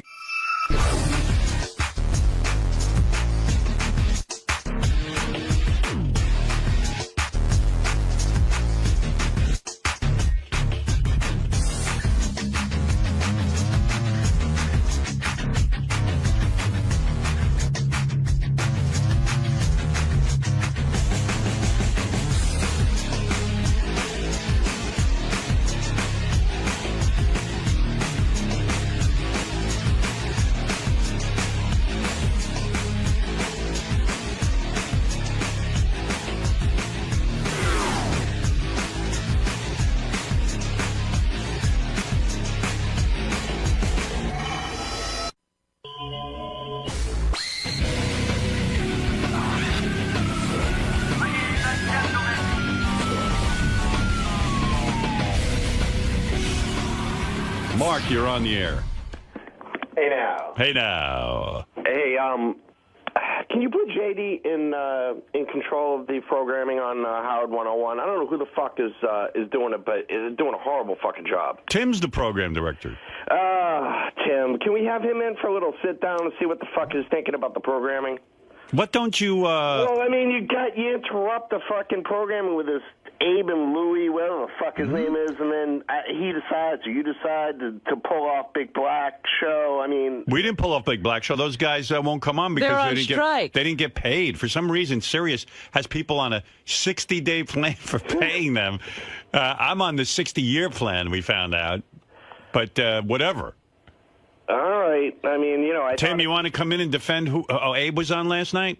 Well, a lot of people said to us on 101, can you put on some live shows? So we put on Big Black. Well, they'll be back, those guys, as soon as they get paid. By the way, though, if they stop working, does the 60-day cycle stop at a certain point? I don't. You're asking the wrong guy. Because they might have to go through this again. Hey, Timmy. Good morning. What do you say, man? Black on Black is on tonight at 8 o'clock for there 2 hours. There you go. You see, you were bitching about Tim, and now it's not. Here we go. Go ahead. What else? And then on the Abe Cannon show is somebody we're just trying to develop new talent and look for new things out there. And Abe's pretty funny. Yeah, so we're trying stuff. Especially that guy that they got on there with the deep voice, right, Tim? What's his name? Bass. What Bass? Bass. I like him. I don't know. I listened to the show. It sounded like a retarded version of The View. Well. I mean, what can I tell you? All right, so then you tune over to 100 and listen to our replay. Exactly. I mean, what about Sal and Richard? They got enough material to fill a fucking time slot. You want to hear Sal and Richard? We'll give them a show. Please. All right. I guarantee there'll be complaints about that. Right? You give Sal and Richard whatever a show? you do. Whatever you do, someone's going to complain about it. Hey, by the way, yes, sir. You got to learn how to spell, bro. What did I spell? What is the word, first of all, a couple of things. Well, you first of all, let me tell you. No. This is okay. you. Here, hold on a second. Here, listen to me. Okay, go ahead. Okay, you got to get it together. When there's a word you don't know, don't put it in an email. You understand? Okay, which word was Sometimes it? you got to choose another word. He goes in the past. PASSED. Uh-oh. All right. Oh. Now listen. No, because spell check. No, Seriously. that is. No, PAST is a word. I know. It's not spell check. But literally, I'm going to show you something. Past and past are two words that are... I know, but when you're typing on an iPhone and you're typing away, and it's like my spell check. Right, sure. Okay. Listen to me. And spell check won't catch that because past is spelled correctly. And how do you spell whirlwind? Whirlwind? Yeah, go ahead, spell it. WORLDWIND. Okay. No. Now listen to me. Whirlwind. Oh, I'm sorry. What? Huh? Go, what? Yeah, okay. You listen. Don't use the word whirlwind. Okay. What did I use that? Put whirlwind in anyway? He does. Oh. Listen Why to me. Are you okay, I'm listening. You're a bright guy. You're one of the best programmers I know. Thank you. But some words, when I don't know a word, I don't put it in a written My note. head goes too fast. Whirlwind. Whirlwind. World, WHIRL. WHIRL. World. Right. It's not okay. world. Whirl. I know. Okay, whirl no, round. you don't. Yes, World and whirl are two different words. Got it. Sorry. Yes, sir. Okay, I'm going to I'm go worried back. about... No, don't you go anywhere. Okay. I'm going back to my thesaurus and my dictionary. Listen, Tim is not alone. There's a lot of people out there, myself included. I know, and spell check also. No, that is not spell check. Well, no. That has nothing to do with spell check. I want to show you an example. I know when it's spell check. I know all about that. Okay. Come back here. Where are you going? No, I gotta go. I'm not done with you. I got things What am I going to do? Get over here. I got things to do. Come here. Where's he doing? You better run out and study spelling. He always carries on with that spell check. Spell check is not going to catch a word that's spelled correctly. I love Tim. Actually, I'm very upset today. Did you hear about Clarence Clemens? He had a stroke. I love Clarence. Too bad. Yeah, good dude. Really, every time he came in here, it was great. But, and when he would fawn over you, it was the greatest because you'd go, oh, thank you.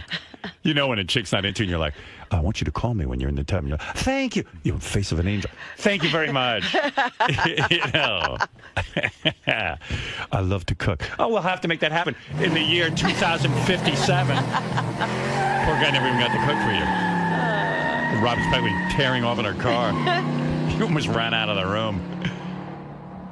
But, yeah, he had been in failing health for a while. Yeah, he's been having some trouble. They were saying last year, I guess it was, that would be his last year touring with the E Street Band. He used to sit most of the concert on stage. He had 2 hip replacements and all kinds of things were going on. So they said he had a stroke, and I don't know what that means, but stroke, what do you mean I don't know what that means? I mean, I don't know if it was mild or very, very intense stroke. You know, there's all varying degrees. Well, they said he was seriously ill. No, you know, that sounds like in a coma kind of thing, right? I mean, I don't know. Just says that it had a big effect. Oh. And we don't know what the long term of it is at this Great point. guy. Robin's so cold that she would just be like, now you're a vegetable. I love vegetables. All right, I'll marry you. Poor Clarence. That sucks. You know, getting old and like something like that happening, it just blows. You know why? Because now he's at the mercy of like everyone, like the hospital and Yeah, your life is turned over and put in the hands of everyone. other people. I hope he's okay. I once saw a movie, a guy had a stroke. All he could do is blink one eye. Everything else, he was fucking frozen. And he wrote a whole book blinking his eye. You see this movie? You told me about that Holy movie. I said, mackerel. why would I want to go see that? You know what? If you feel like hanging yourself and you're just not depressed enough, just watch this movie. I don't know why people watch depressing things This like movie, that. this guy had a great life. He's hanging out. He's got a girlfriend. He's got a sports car. He's got everything going for him. He's got a young kid, blah, blah, blah. Driving along. Oh, I don't feel so good. Boom. Next thing you know, he's in the hospital. All he can do is blink one eye. Everything else is completely shut down. Yeah. He can think complete thoughts. His mind is intact. Mind is racing along. Yeah, but all he can do is blink one eye.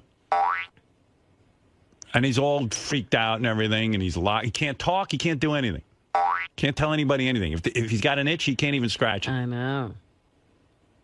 So he starts blinking, and they say to him, okay, blink once for letter A, blink twice for the letter B, and so on and so forth. Z, of course, is Oh, my 26 God, 26 blinks. blinks. Yeah. Forget it. This guy, so he decides to write a book. By the way, the book had I don't think it had any Z's in it. As far as I can remember. The word zebra didn't appear. Yeah, he just stuck with the first 7 letters. He changed it to striped horse. But this guy starts blinking. And can now imagine the tedious. Like, okay, the first word. And. Or the. Here we go. Here's T. T already's way up there. All right, let's go now. H. E. Oh, thank God for E. Wait a second. I think I made a mistake. How do I take that back? Where's my spell check? Can you imagine this guy? He's blinking away, and it gives him purpose, Well, what else is he going to do? He's laying there all day. Might as well blink a book. I think if he smacks his head into the wall, it means go back and delete a letter. I mean, I said, I don't even know how he's doing this. And this woman, these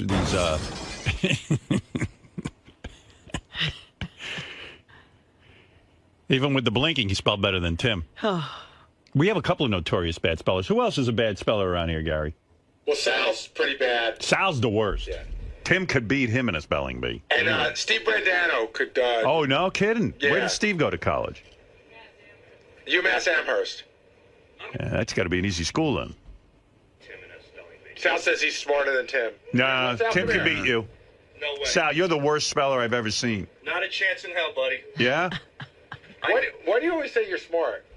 Because I am. Oh, you always run into trouble with that. Trouble. Trouble. Nice. NICE. Oh, wow. Forensic. Robin. SHUTUP. Forensic. Forensic. FORENSIC. I think that might be right. It is. Whenever Tim's ready, I'll do it. Whirlwind. WORLD. Oh.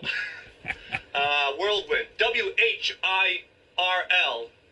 WHIRLWIND. He just heard you do that. Yeah. No. I think it's whirlwind. No, it's with a D. Whirlwind. It's wind with a D. Yeah, A wind whirlwind. whirls. I don't know, but I would avoid that in an email. Like, I know I'm not clear on that one. I know whirl, WHIRL, but I wasn't sure if it's win or win. So, you know what I do? I go, fast, F-A-S-T. I know that word. You read my books, there's no big words in them. Because what the hell? Where am I going to come up with a big word? Why bother? Why bother? I have a very limited vocabulary, and I stick to it. That's it. Why would I try words I don't know, especially in email? All right, we'll have a spelling bee between Sal, Steve Brandano, and Tim. Winner gets to keep his job. Sal, rendezvous. He's probably not there. Rendezvous would throw him right over the edge. That's a hard word. Here he comes. Come on, Sal. If he gets Sal's this, going to spell rendezvous? he gets rendezvous, then he doesn't even have to be in the spelling bee. Rendezvous. RENDEVOUS. Why are you shaking? Because I want to get this right. Sal's actually, Howard, he's shaking.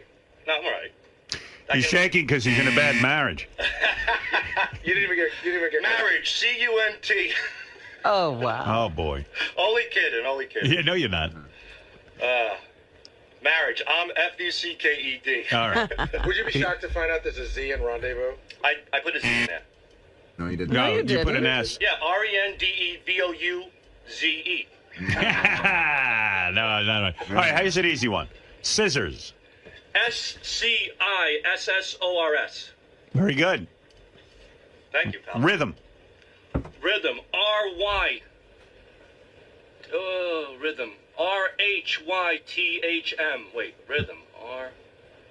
R-H-Y-T-H-M. R-H-Y-T-H-M. All right. Final answer. All right. That's wrong.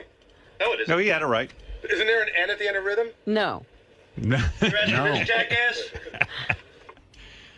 R-H-Y-T-H-M. Where's an N? Rhythm and... Fucking... Gary, you're going in the spelling bee, not Sal. No, Gary's looking for a computer that will somehow find an N at the end of rhythm. Doesn't exist. Gary, what are you thinking? Rhythm with an N. I could swear we had a music teacher who used to make us learn how to spell it. I could swear there was a rhythm. That's why he's the music teacher, not the English teacher. Idiot. G-A-R-Y. Loser. S-A-L. Did Sal ever spell rendezvous right? Yes. No, he put an E. He put an E after the Z. All right. What about you got the word judgment? Judgment's easy. J-U-D-G-E. Oh wait, J-U-D-G-E-M-E-N-T. Nice. A lot of people don't put the E in. Bureau? That you can't get. Bureau. B-U-R-E-A-U. Awesome. I think he got judgment wrong. No, J-U-D-G. G-E-M-E-N-T. I'm going to double check with the dictionary. I went to a misspelled words place, and they leave the E out. Yeah, it's J-U-D-G-M-E-N-T. There's no E? Judge. I think you leave the E out. You know what? It goes either It's both way. ways, yeah. Goes either way. I spell with an E. I spell it with an E. Yeah. All right, Sal. No spelling bee for you. Get out of here. Oh, they're arguing with each other. Hey, Sal. Give you one last one. He's got to fight. We got to get one funny one out of him. Kernel, but like the kernel of corn. K-E-R-N-E-L. Well, right. Colonel is, as in Colonel Sanders, is with a C, right? It Yeah. looks like colonel if you pronounce it. Go ahead, let me hear you spell it. C-O-L-O-N-E-L. All right, an extra O, but pretty close. Close enough. There you go. I think he spelled colonel. I think. I'm not sure what he spelled. You held your own before with that little spelling throwdown, if you will. Absolutely. Are you tired of being mislabeled as the dumb guy, as the fall guy for all the, history knowledge and spelling and grammar and things like that? Look, I don't know much about geography. Just didn't care for it. I'm not a pilot. I was making pizza as a kid. That's all I cared about. And as far as history's concerned, it's in the past. I don't remember the last shit I took. And that's how I look at that. But it doesn't mean that I am not intelligent. I'm able to spell. I could spell things. As a matter of fact, I spelled so well that I even beat him. What do you mean? Well, when I spelled the rhythm, Gary thought there was an N in it. Are you fucking kidding me? I mean, that is stupid. That right there is stupid. An N in rhythm? R-N-T-N-H-Y-N, boy. Rhythm. You know why I think it's rhythm? Because the way his tongue rolls over his teeth, he hears an N.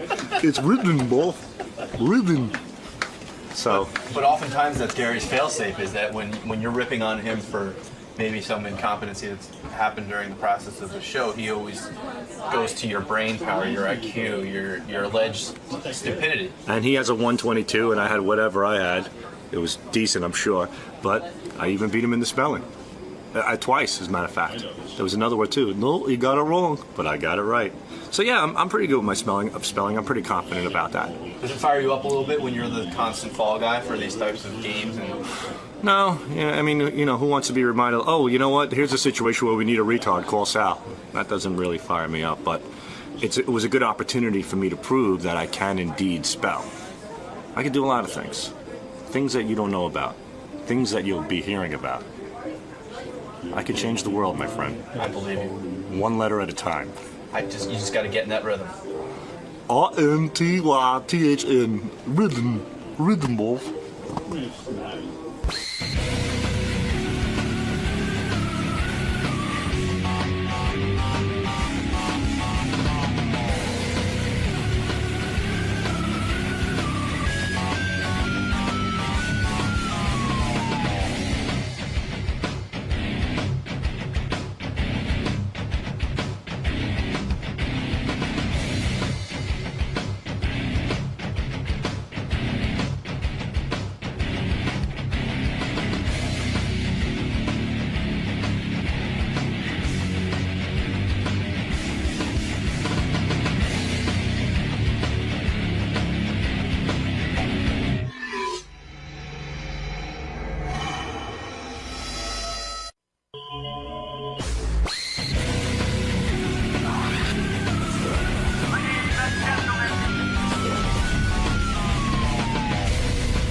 J.J. Abrams is coming in, the great film director who has a new movie out called Super 8. Super 8. Super 8, getting very, very good reviews and, whatever.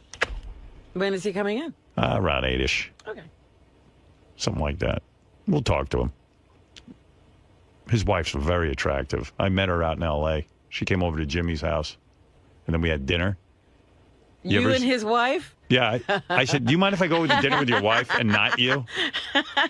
But an extremely attractive woman. Really? Yes. Why are you saying that? Like, he doesn't deserve her? He absolutely doesn't deserve her. Look at him. What are you talking about? JJ's not a real good-looking guy. He knows well, it. he's very talented. Yeah, well, that doesn't make up for it? Sure it does. Look at me. Look who I'm married to. Come on. Sure, I understand that. But, JJ is hanging out with Spielberg. Yeah, I think he must like Spielberg.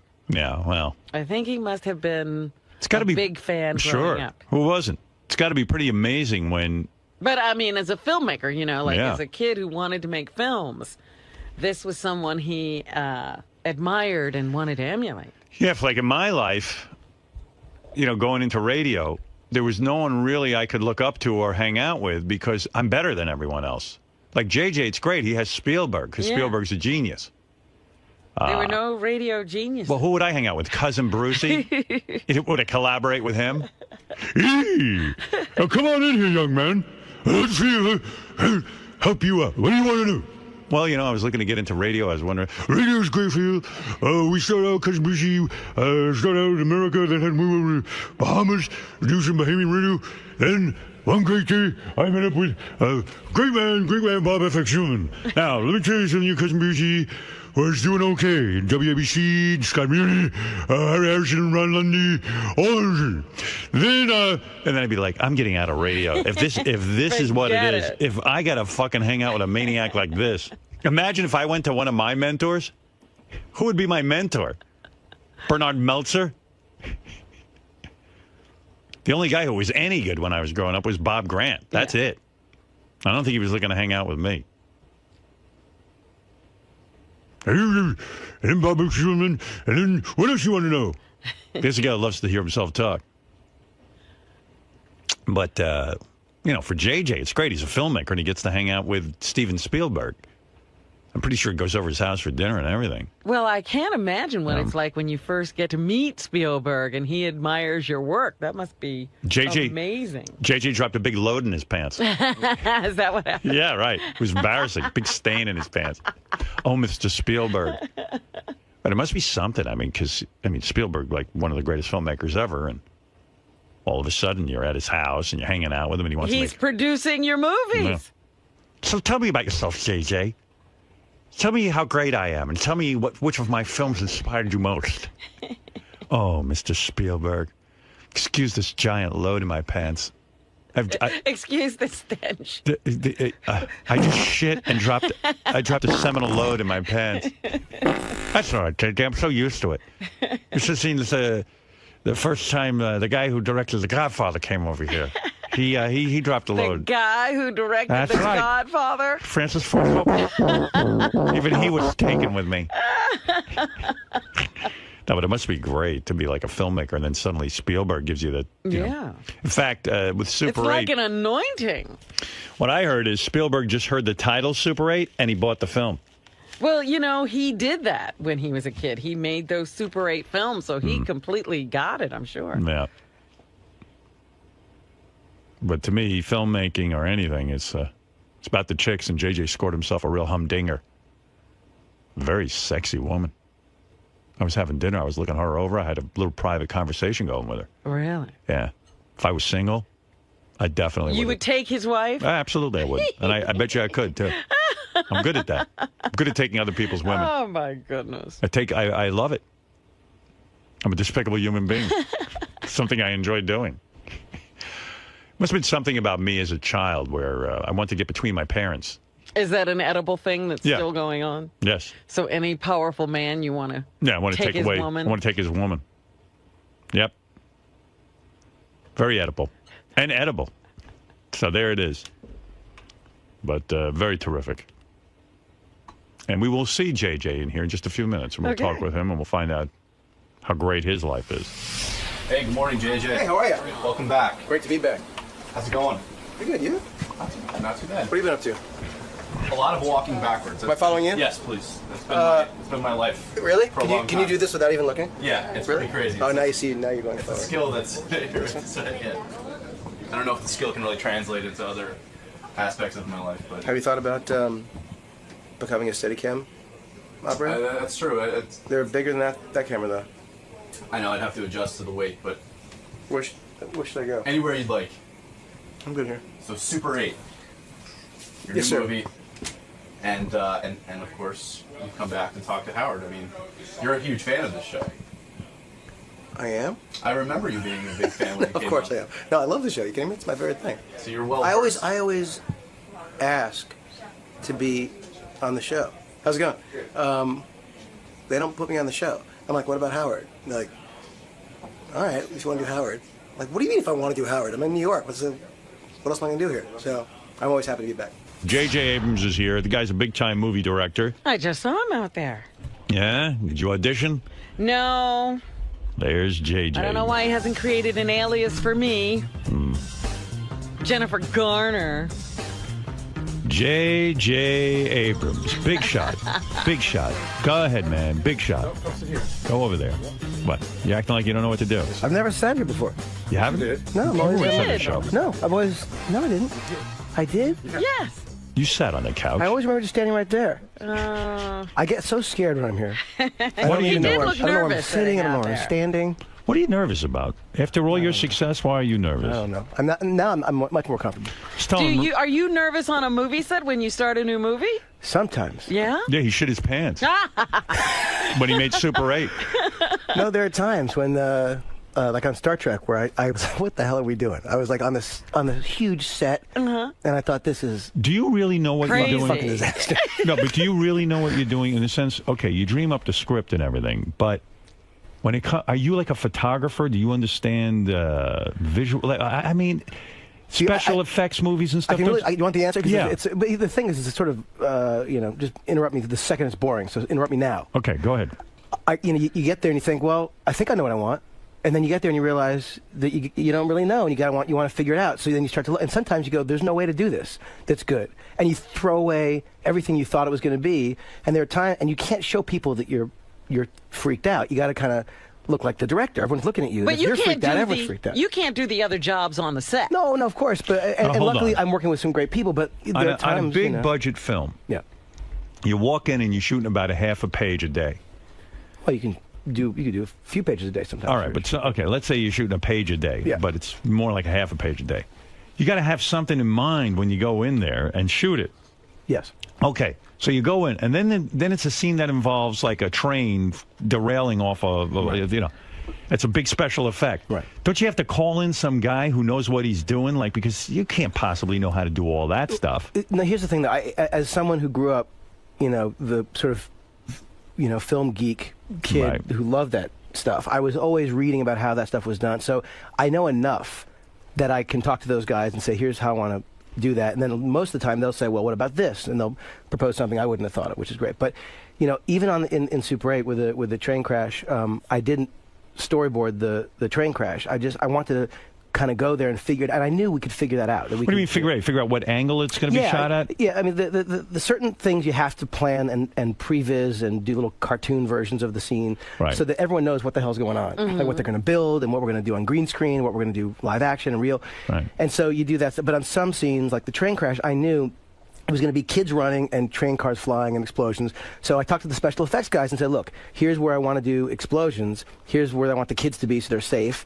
And then this is where we're going to figure out what the angles are going to be. And a lot of it, honestly, for the train crash was kind of seat of my pants figuring out what was going to happen on the day. And then what do you do? Do you shoot it from every angle? Do you shoot the kids running from every angle so that when you get into the... how many times do you crash this train? Well, the kids, I mean, these were kids who had never, a couple of them had never been on the set of anything, and this was like a dream for them. They were just running through explosions. They were like having the time of their lives. Did you audition these kids? Oh, yeah, like crazy. And some of them were first-time actors?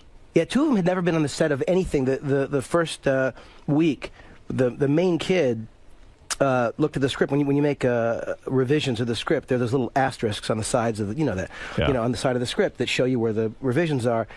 And the kid the first week looked at the script. He's like, "Are these stars for decoration?" Now you like that? I thought it was fantastic, but I also thought, holy shit, this kid doesn't know anything. He's never done any of this before. So you had auditioned him, right? Oh yeah, and he was really great and naturally, sort of easygoing and talented, and he could do stuff. But he didn't know. Do the mothers come on the set with these kids? Yeah. They're all fucking annoying, right? No. I mean, be honest. Don't fucking lie to me. I'll throw you right out of here. I'll tell you, one was. One was, no, right. Okay, no, because they're annoying because these are mostly women who schlep their kids to these auditions, and they want to live out some sort of fame through the children. Is that correct? I'll tell you something. Most of the kids who came in who we did not even consider were kids who had exactly those parents. Who had the stage mothers. But here's the thing. Those kids were the kids who came in, they were like, okay, so how do you want it? And you're like, what the hell? That's not a kid anymore. Disaster. Right. Yeah. The kids who we wanted were kids who were kind of unassuming, who didn't have stage parents, like literally like this. Who look like real kids. Yeah, who are real kids. Like the main kid we got, he lives in Moscow, Idaho. Right. The kid, would never been in anything. His parents would drive him once a month to Seattle for an acting class. Like, he was a kid who just wanted to learn how to do it. Right. So his parents were just like nice, sweet people. So how do you find that kid? I mean, the parents schlepped him around, right? No, what happened was because he had this little acting class, and I guess our casting directors had been looking, thousands of kids, and they sent to various states. Just they contacted people to say, look, if there's anyone in any acting class, any acting school. So this acting teacher, said, well, there's this kid who comes in once a month, who drives in from He's Idaho. pretty good. Yeah, they sent him. So the kid didn't even have an agent. No, they sent a video, and he was great. Do these kids make a lot of money from a movie like this? I mean, doesn't a movie like this wreck their lives? They get in the movie, then they're expecting some sort of career and some sort of fame, and most of them don't go anywhere, right? Well, the thing is that they don't make a lot of money. I mean, this is like their first thing. And what do you got to pay one of these kids? Maybe I'll make a kids Maybe, movie. yeah, you'll just hire some kids because they're cheap. Get some shitheads to act. What do you have to pay these kids? I'm not sure. What does a kid make who's the lead kid in your movie? I don't know what the can number he make. Can he make $600,000? That sounds high, I don't doesn't think it? so. That's high, right? Yeah, I don't think so. What does he make? 200? Maybe somewhere between 1 and 2, or maybe somewhere in there. I don't know. It's not. I mean, look, to get a shot to be in a movie. Imagine if I make a movie about with kids and illegal Mexicans. I wouldn't have to pay anything. You'll have a $25 budget. They'll pay you. Go home and write me a movie about kids and illegal Mexicans, where they have to pay me to be in the movie. Please get to work on that. No, these kids are great. Are you spreading yourself too thin? Here's why I'm concerned about this. What's he up to? Okay, because Super 8 took so long to make, you had to push off Star Trek II, which you are the director of. How dare you? Right, which everyone's waiting for. How far behind are you on Star Trek 2?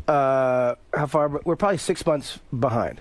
6 months. Now, what does that mean? Have you begun principal photography? Well, gee, not terms, have you? Terminology. Have you? Have you begun principal photography, which is the only word I understand? I mean, is the script done? Is the script done? No, I'm not writing the script. But well, is it done though? No. Oh. But we're working on it. Does the studio call you every day? Star Trek 2 is going to be a big money maker, big franchise. They say, listen, you're spread out too thin. What are you doing? Listen to this guy. He's got 2 new television series coming out this fall. Oh. CBS Person of Interest with lost actor Michael Emerson. He's a billionaire, developed a computer program. Don't ask. Fox's Alcatraz. You've got that sold. You just finished Super 8. How much is he hands-on with these TV shows now? That's Are right. you just developing them and then giving them away? Are you making a money grab, or are you being serious about all of your projects? Go ahead and Oh, Howard. Here's the thing. Go ahead. Those are not shows I created. Those are shows that Bad Robot, my company's producing. So Bad Robot. That's the group. We have 2 amazing people who run the TV stuff, and then I have my producing partner. So it's a bunch of us working with. These are 2 writers, Liz Sarnoff, who worked on Lost, and Jonah Nolan, who co-wrote with his brother Chris. So you have nothing to do with those? Well, I helped with the, give notes on the script, on the story. I helped on the pilots. I gave notes on the cuts of the. What does it mean, notes? You sit in your office, Like Bad Robot, the one with all the toys, where you remain eternally youthful. What kind of toys is he into? You gotta come over. I'm serious. It's almost mandatory if you're a filmmaker to prove that you still have your innocence and you're still but childlike. That's what it is. What are his toys? Does he have like? Tell Robin. No. I what sat it through a is- dinner, heard an inventory of every toy he's got in that office. Unbelievable. Okay, JJ, That's what not do you true. have in that office? Play-Doh? We've got no. There's not. What do you have? What's no Play-Doh important to to be you? found. What There's a woman toys? making characters out of clay. I gotta say in the corner. But no, there's just like stuff that I had when I was a kid. Like little Twilight Zone toys and Planet of the Apes masks and just all sorts of crap that I love. He eats in a high chair. That's how He's in a high childish he chair. is. That's how childish he is. JJ, in a way, I'm making a joke, but it's true. In order to be a director and be in touch with all these fantasy stories, you have to remain childlike. And in fact, your mentor, Steven Spielberg, often said that, and I feel he is no longer childlike. He threw away all his toys, didn't he? Well, here's the thing, and we can talk about Steven in a second. The childlike thing, it's you don't want to be necessarily childlike. You don't sit there and play with the toys. He holds his meetings in a playpen. All the guys sit around and play with these fucking toys. Sandbox. Okay. Yeah, JJ. No. Well, he's playing with those toys. I'd like to be playing with his wife. That's some wife you've got. Come on. Oh man, Look, she's you're talking, something. sir. I know, but you've got some wife, huh? Howard.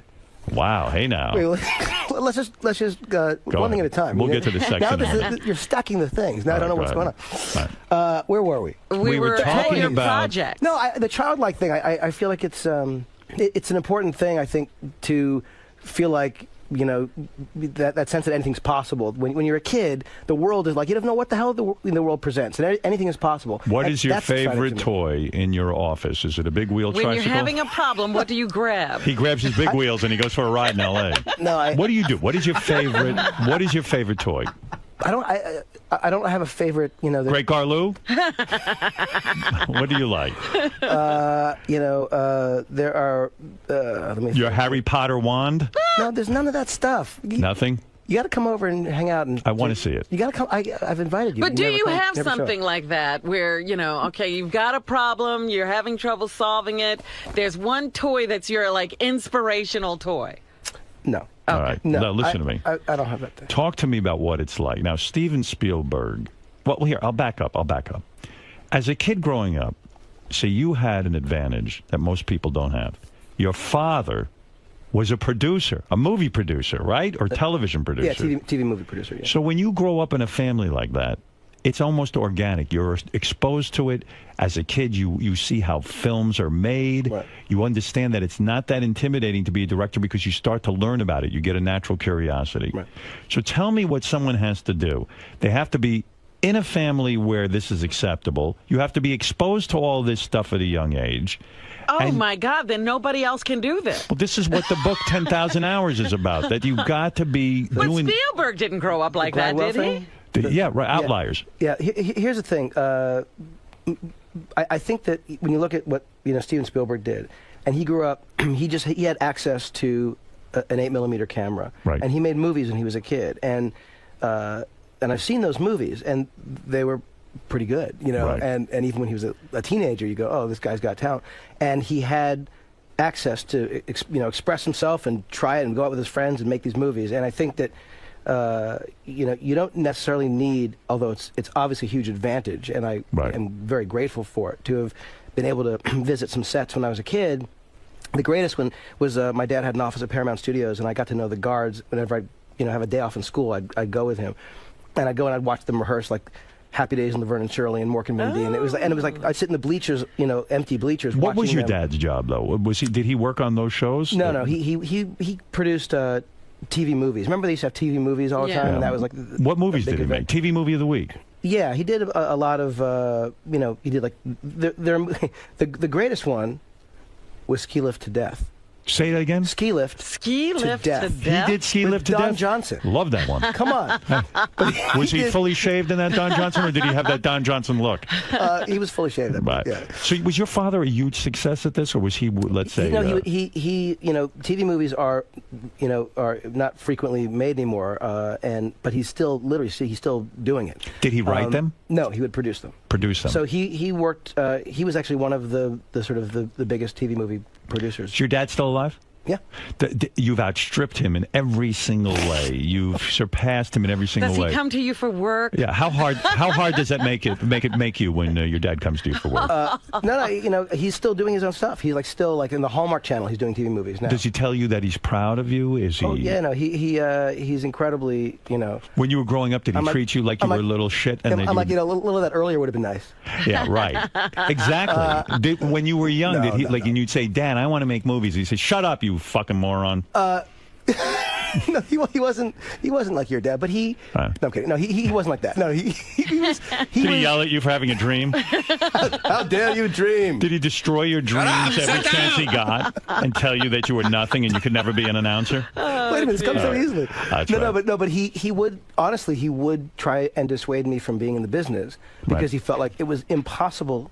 Like he was the luckiest guy to have gotten to do it. Right. And there's no way you're going to succeed and be happy, and I'm always going to come to him for money the rest of his life, and all, Right. So it's like, how about do anything else? When was it you knew in your career that you had not only made it as a director, writer, producer, but I mean, where you could go to your father and finally say to him, "Listen, old man, I am better than you.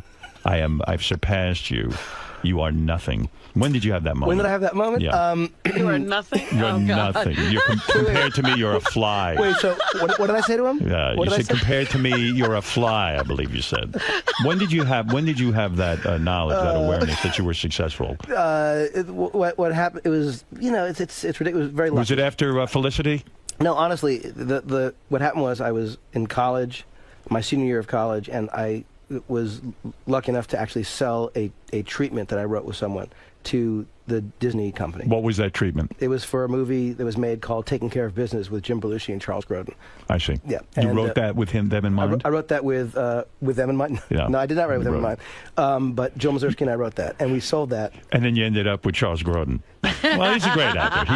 He is. Come on, Right. he's fantastic. Right. And Belushi's a good man, so okay. It was all good. How did It that was all work out? good. Was it a success? No. No, it wasn't. All But right. we did the best we could, and it was. Look, I would have taken anything. The fact that we sold anything, that we got to get in the be in the business and be a working writer. Right. It just it was a dream, and that was my senior year of college. So Wow. I actually was lucky enough to get to sell something, and I didn't have that typical years of struggling and borrowing money thing that so many. So the second that you sell something like that, then it's off to the races. Do you get a little office at one of these studios and you begin to write? We had a little trailer. Right. On the Disney lot, and it was just the greatest thing in the history of time. And we got a discount to Disneyland. So it was like, what? Come on! At the time, I was. And then what happens? What do you get? Felicity? You sold that series? Then I wrote a script called Regarding Henry and sold that to Paramount. And then That's the one with Harrison Ford. Harrison Ford, yeah. I saw that. You wrote that yourself? Yeah. Look at you. That is where Harrison Ford becomes a retard. Am I correct? Yes, the opposite of Charlie. Right. That was the pitch. Good, He yeah. was smart and then he got stupid. Is that the pitch? Do you go in and you only get a minute in an executive's office? You walk in and you say, listen, Harrison Ford, good-looking guy, has everything going on, gets hit in the head with a hammer, and he becomes a retard. Is that how you pitch it? Were you there at that meeting? I would have bought that. I just wrote the script, and that someone read it. And when Steven Spielberg says he bought your movie Super 8, he bought into it just based on the title, is that true, or is he horseshitting us? Is he really that irresponsible? It's pretty much true. I called him and asked him if he would want to. You called him? Well, I'd gotten to know him over the years, and You got to know him. You leave out a very important point. When you were 15 years old. You met Steven Spielberg at 15? No, I didn't say that. Oh. He began editing Steven Spielberg's Super 8 films for his archive. How did you get that job? There was a Super 8 film festival that I was in. I was making all these horrible Super 8 movies, and there was a guy on a public access TV show who had a show that basically was about Super 8 movies. And I was watching that show, and I thought, I make Super 8 movies. So I called the number. I said to the guy, hi, my name's JJ, and I make these movies. So I sent him these movies, and I was on his show. So this other guy, Matt Reeves, is watching. He sees me, and he calls. And so the guy introduces me to Matt, and Matt and I have like the same, interests, and we were both born in New York, moved to LA, and we were 5 years old. We had the same thing. Our dads actually knew each other, and we started, like showing each other like the different movies we made, and talked about like what we wanted to do. And he ended up creating Felicity with me, Matt. Right. And so there was a film festival that this guy who was doing this public access TV show had in LA at the New Art Theater. Right. And small theater, and we had this film festival, and the LA Times wrote an article about the kids in the thing, and the article was called "The Beardless Wonders." Right. And so how do you end up at Steven Spielberg's there's house? a picture of us in the article, and I guess Steven saw the article, and he had his assistant call us. Right. And at the time, his assistant was Kathy Kennedy, who's one of the biggest producers in Hollywood now, and and she asks if we'd be available and interested in repairing movies that Steven had made when he was our age. And of course, we're like, what the hell? What? Like, Wow. It was insane. So Steven had a bunch of Super 8s hanging around, and he said instead of hiring a pro, he figured to get a kid cheap, get you in there, and get you in to restore. They would trust you with his precious archives. Yes, but it literally is, these are the original movies. There aren't copies to be made when you're making 8mm. So the truth is, he was entrusting 15-year-old strangers. That's crazy to me. It makes no sense whatsoever. To this day, I'm like, something fucked up. How much did you get paid for that job? You must $300. $300, what, a film, or $300 for the whole summer? No, $300 to repair both of the movies. It was 2 movies. Yeah. And what were the movies? What were they like? Firelight and Escape to Nowhere. And they were made on Super 8? 8mm. It was actually 8mm. before Super 8. It was a. They had no sound? Yeah, there was sound. There was sound. Yeah. And you repaired them. How long does it take to repair these films? A month and a And bit. what do you know about repairing a film? Well, because he knows that these kids would know how to peel off a splice and resplice it. We had to buy regular rate editing equipment because we didn't have regular rate editing equipment. Did he come and visit you and give you directives? You never oversaw any of this? Never met him. Wow. You never walked in and said, listen, you little set, you better just make sure you get this right? He never said that? No, all we were doing was repairing the splices. We weren't Isn't that being amazing? creative. But it said written and directed by Steve Spielberg. Wow. That was great. I'm like, Matt, we got to steal one frame. Right. He's like, no. I'm like, Matt, one frame. Because I was like, this was... In other words, if you take one frame, you could blow it up and make it into a... I don't know. I just love the idea of written and directed by Steve Spielberg. I thought, we have to steal this. Were you a photographer as a child? No. Do you have a good eye? Do you understand lighting? Do you understand... are you like Spielberg stands around and waits all day for a certain sunset? Is that your thing? Do you know how to look through a lens and really capture the moment? I do now, and I think that anyone who loves movies has an eye. I mean, we're all trained to kind of understand what we like, so we all have our own aesthetic. But you're more of a writer. Honestly, I've never considered myself a writer, and most people who have seen my writing probably agree. But what do you mean you don't consider yourself a writer? I've always thought of myself as more of a director. But you write all these scripts. No, I understand, and I enjoy doing it. It's fun, but Are you a genius? I mean, most guys can either direct, but you write, you direct, you even compose the music for these shows. But I honestly do none of it great. I do all Did you compose the music for Lost? The main title is One Note. Right. And I won an ASCAP award for it. And I swear to God, every time I've done more than one note, I win nothing. Are you a musician? Do you play any instruments? Yeah, I play the piano. You play the piano. So when you compose the openings for Alias, Lost, and Fringe, you do that on the piano? Yeah, on the keyboard. So are you a genius? Are you a genius or not? No. What? Are you a Why? genius? Aren't you? Please. Aren't No. you? Have you ever texted a picture of your own penis to a teenage girl? I have not done that. You've never done that? No, there's certain things I have not done. You're not a freak or a weirdo? I don't think I... No, not at all. I see you as a regular guy. Yeah. So let me understand something. How do you become friendly with Steven Spielberg and collaborate on this? Well, I had my first meeting with him in 1989. Jill and I we were doing meetings with people, and someone set up a meeting for, about a Roger Rabbit sequel. So go and have a meeting with him. And why does he call on you at that point? What had you done?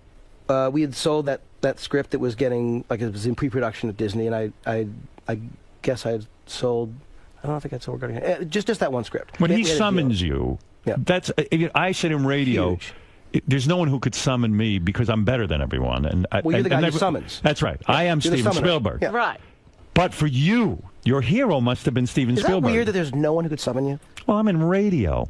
What does that mean? It's filled with mutants. I mean, what am I going to do? But isn't it weird to be at a place where there is no summoner? Well, yeah, because it's radio. No, it's not. All right, listen to me. Listen to me. Yeah. So Steven Spielberg is, I got to figure, to me, he's one of the greatest filmmakers, right? Oh, my God, he's a hero. So when he gives you a call and says, I need to meet with you because I'm thinking of a sequel to Roger Rabbit, you got to be beside yourself. Losing my mind. And then... what do you do? Do you shit your pants, literally? Well, not literally, but on the way... I remember on the way home, driving home, calling Matt. I had one of those, Wall Street cell phones, those huge cell phones. And I remember calling Matt, driving... losing my shit, just driving, just freaking out about having met with Steven, and I remember looking up, and I didn't know where the hell I was. Were you nervous in the meeting? I grew up in L.A. I didn't know where. I'd driven to some place. I was like, I have no idea where. Where were you when you get the call? I was nervous. When you get the call, I got to go meet Steven Spielberg. In your office? Well, I remember that, because we sold that thing. I'd gotten an agent through Jill, and they called and they said that, they're looking for writers for Roger Rabbit. We didn't get the job. Right. But you should go in and have meet with him. Yeah, so we went in. And when you say we go in, into where? Into his private office? Yes. It was not his private office at the time, but it was at Amblin. Right. Which was his, company, and it was driving through the gates, and you see E.T. on the thing, and you drive through. Is he in there with a bunch of people? Jaws hit. Yeah, there were 3 other people. 3 other people there, and you walk in. Yeah. Is it like one of those boardrooms with the big tables? Yeah, exactly. And it's all kind of like Adobe style. Uh-huh. So you feel like you're in a really nice... Do you make up your mind ahead of time to call him Steve or Steven? I mean, Mr. Spielberg. Did you call him Mr. Spielberg? What do you do? I'm sure that I called him, Mr. Spielberg, if anything. I probably just avoided the issue. And then he goes, oh, no, please, it's Steven, please. Right? You do an amazing impersonation. Isn't that how he talks a little bit? He's got a little something going on there, right? It's not. What is that? No, I don't know. It's my impression of Steven Spielberg. How many people do an impression of Steven Spielberg? That's actually a good point. That's right. No, it's perfect. So you go in there, and here you are with the great Steven Spielberg, and he asks you questions about this thing, and he doesn't give you the job. But somewhere along the line, for like a movie like Super 8, he taps you. He wants to produce Obviously, your film. he's watching you. Yeah, how does that happen? Well, at the end of the meeting, by the way, I say to him, like 7 years ago, I edited he's like, no, I know, you edited the movies I made. And he knew that. He knew the whole thing. It was, I couldn't believe it. And so over the years, like I did like 2 weeks worth of like rewrite work on Casper. Right. So there was that. Casper the Friendly Ghost. Yes. Yeah. Nice job. Thanks. And and then I. Good for you. Maybe you're not a genius. Go ahead. Right. All right. So. And then when they were going to do War of the Worlds, Steven and Tom Cruise and Paula Wagner come over to talk to me about writing the script for the War of the Worlds movie, and I'm about to go and direct the Lost pilot. Right. So I couldn't do it. Look at you, man. You got to turn down Steven Spielberg and Tom Cruise. I have to make 2 horrible phone calls. By the way, you are shooting Mission Impossible Ghost Protocol, right? I'm not directing that. Brad Bird is directing that. Yeah. What are you doing on that? I'm a producer with Tom. Look at you, man. You must be raking in the bucks. Oh, please. What are you worth now? Be honest with everybody. Radio. No, really, what are you worth now? I have no idea. You're worth over $100 million. You must open up the mailbox and just find money in it. Don't bullshit me. No, I swear to God. What are you talking about? No way. No, let's go over the credits. Just how much money did you make off Star Trek? What, are you doing these movies for free? No. You should do your movies for free, like I do. It's all pro bono. It's for the seriously, people. What do you mean? If you're one of the most successful guys in Hollywood, aren't you? No, I mean, right now. By the way, like everything, there are times when, hey, top of the world, everything's great, and then you're like, oh shit, like something comes out, a TV show or a movie that just doesn't work. Right. And you go, oh, and you just realize it's all just 1 gig away from going. You know what I mean? From going. Oh, come on! I mean, you got. Let me figure this out. What you're worth. I'm gonna go right through your resume right here. All right, you got Super 8 right now. Studio. You're going backwards. Studio. Oh, yeah, that's true. I should go in order. Okay. All right, Felicity. I don't know what you made there. Who cares? But you created that, right? Hundreds of millions of dollars on Felicity. Right. But when you have I Lost, co-created with Matt. When you have Lost, I would think that's a huge franchise. You got Fringe, right? Yeah. That's yours. Yeah. You got 2 new ones coming out. You're working on Mission Impossible. You got Star Trek franchise. You forgot regarding Henry. You're forgetting everything. Regarding Henry, you forgot. Regarding Henry was huge. Yeah. I just got to figure you're worth a lot of money. But whatever it is, like the truth is that when a TV show fails, it is heartbreaking, and you do think, oh my God, am I spreading myself way too thin, and is nothing going right? And then when Undercovers failed, right? Big failure. Big failure for you. Failure. What happened? What went wrong? I just fucked up. Honestly, I think that I didn't work on the script enough. What I was trying to do is make. Were you spread too thin? That question again. I could say maybe because it didn't work. If it had worked, I would have said, obviously not. I don't know. Are you a workaholic? I guess I am. Do you spend any time with your children? Oh my God, yeah. You do. What are their names? No.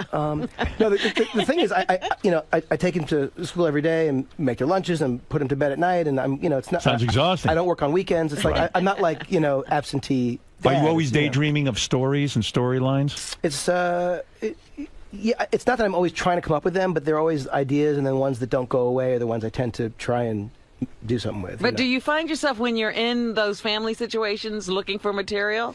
No, but there are times when I'll be, doing stuff and I do find myself disconnecting sometimes because there's something that either occurs to me or, like anyone. It's like you think, oh, shit, I'm worried about that thing, or you're trying to figure out a way to make a scene work that you're editing, and, so I always try not to do that because I don't want to be the kind of dad that's present, not there at all. What happens when a story like Super 8 comes into your head? What do? You keep a little book with you? Do you write it down?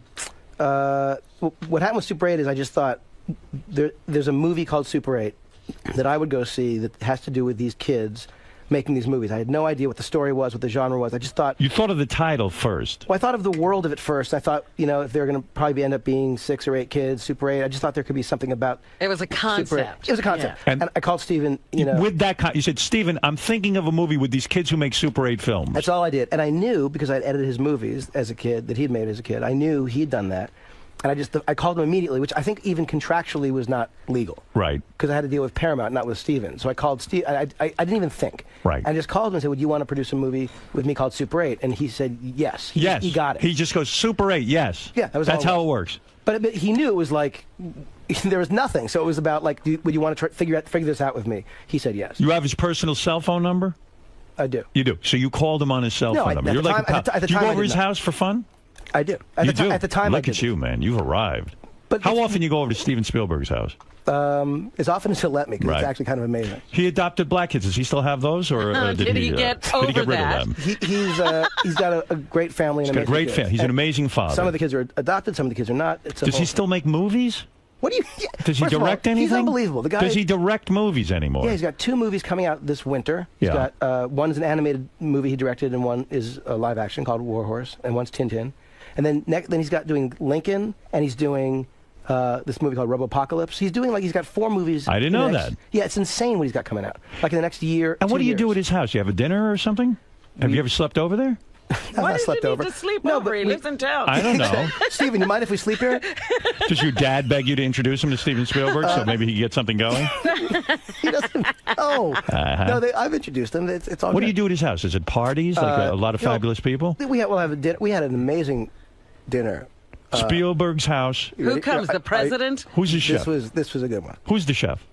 I have no idea who the chef. I don't know. Go ahead. Who is at the party? Who's at the party? This is amazing. Go ahead. It was Mickey Rooney.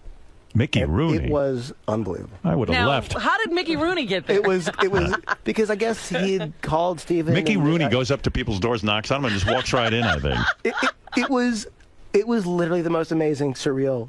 Because Mickey Rooney was the #1 star back in the 40s or something. But like for decades, like you don't even realize. And I realize. And he told stories. It was almost like the Beatles. Like you think, what the hell? How could they write all these fucking like every song they wrote? Like Mickey Rooney told stories, that he named Marilyn Monroe, that Mickey Mouse was named after him. Well, who can check? Everybody's dead. Right. But some of these were corroborated. What did he say about Marilyn Monroe? What did Mickey say? But some of these were corroborated. He gave her name. Like he told each one of the stories, like what? Being in the Roosevelt White House, like saving Barbra Streisand from depression or he told these every story. Like, are you? Like you can't be bold enough to make those things up. It was insane. Right. And so the evening was you and Spielberg sitting there chuckling at Mickey Rooney's story. He sung a song at dinner. Right. A Christmas tree song. Right. Unbelievable. Isn't it true? Is this true or false? Mickey Rooney dropped the bomb on Hiroshima. Is that true? He wasn't even again. He made the bomb and then he took it. So tell JJ when you dropped the bomb on Hiroshima. So that's a night at Steven Spielberg. That was my Steven impression. No, but that was. He doesn't like me, Steven. I've passed by him a couple of times on the street. Really? Yeah. Well, because I used to make fun of him. He doesn't look at you. Yeah. Oh come on. No, he doesn't. He doesn't. I can tell he doesn't like me. Yeah. I'm not going to work on any projects with him. Screw him. You won't be at the Mickey Rooney dinner. So Super 8 was the #1 movie at the box office. The studio wants it to come in at least over $150 million. Does that drive you crazy that you have this financial pressure that you have to come up with ticket buyers and the whole deal on Super 8? It always drives me crazy. You always want to do more. Are you still neurotic or you don't care anymore? No, I mean, I was completely, on the edge of my seat. Do you sit there and watch the box office? You have someone who calls you all weekend? You wait until someone calls. And Steven, by the way, doesn't want to know anything until Sunday. Like, he doesn't want... Right. Don't call him. Yeah, Friday and Saturday. He doesn't want to be on the, so I'm amazed that he actually still does it. And do you have this desire to come through for Steven? Oh, I want to be the guy who made the movie that made tons of money for Steven, Steven and Steven every minute, Steven? It's less about, I want it to be, make a respectable amount of money. I want it to do it. It's not going to be, Super 8 was, here's the thing. It's the middle of summer, and we're talking about, or it's summer. Right. And we're talking about a movie starring Joel Courtney and Riley Griffiths. Right. Called Super 8. Right. Like, that movie's not Green Lantern with Green Lantern, or... So there's pressure on you. You don't care. You like taking on a new challenge. I like the idea that it's kind of an unexpected thing. I like the idea that it's an original idea, that it's not based on a comic book or superhero. Right. It's something you created. But do you have to take it to Steven and then show it to him because he's the producer? Of course. And how does that feel? Now you've got to show him, or is he in it the whole time? That was scary too. You bet. Well, the thing that I was going to say that I've done a couple movies that were based on movie series that were based on TV shows. Like I'm thrilled to do something that's an original idea that and it owes a lot to I just used to love those Amblin movies that in the 80s that he was involved in, whether he produced them or wrote them or directed them.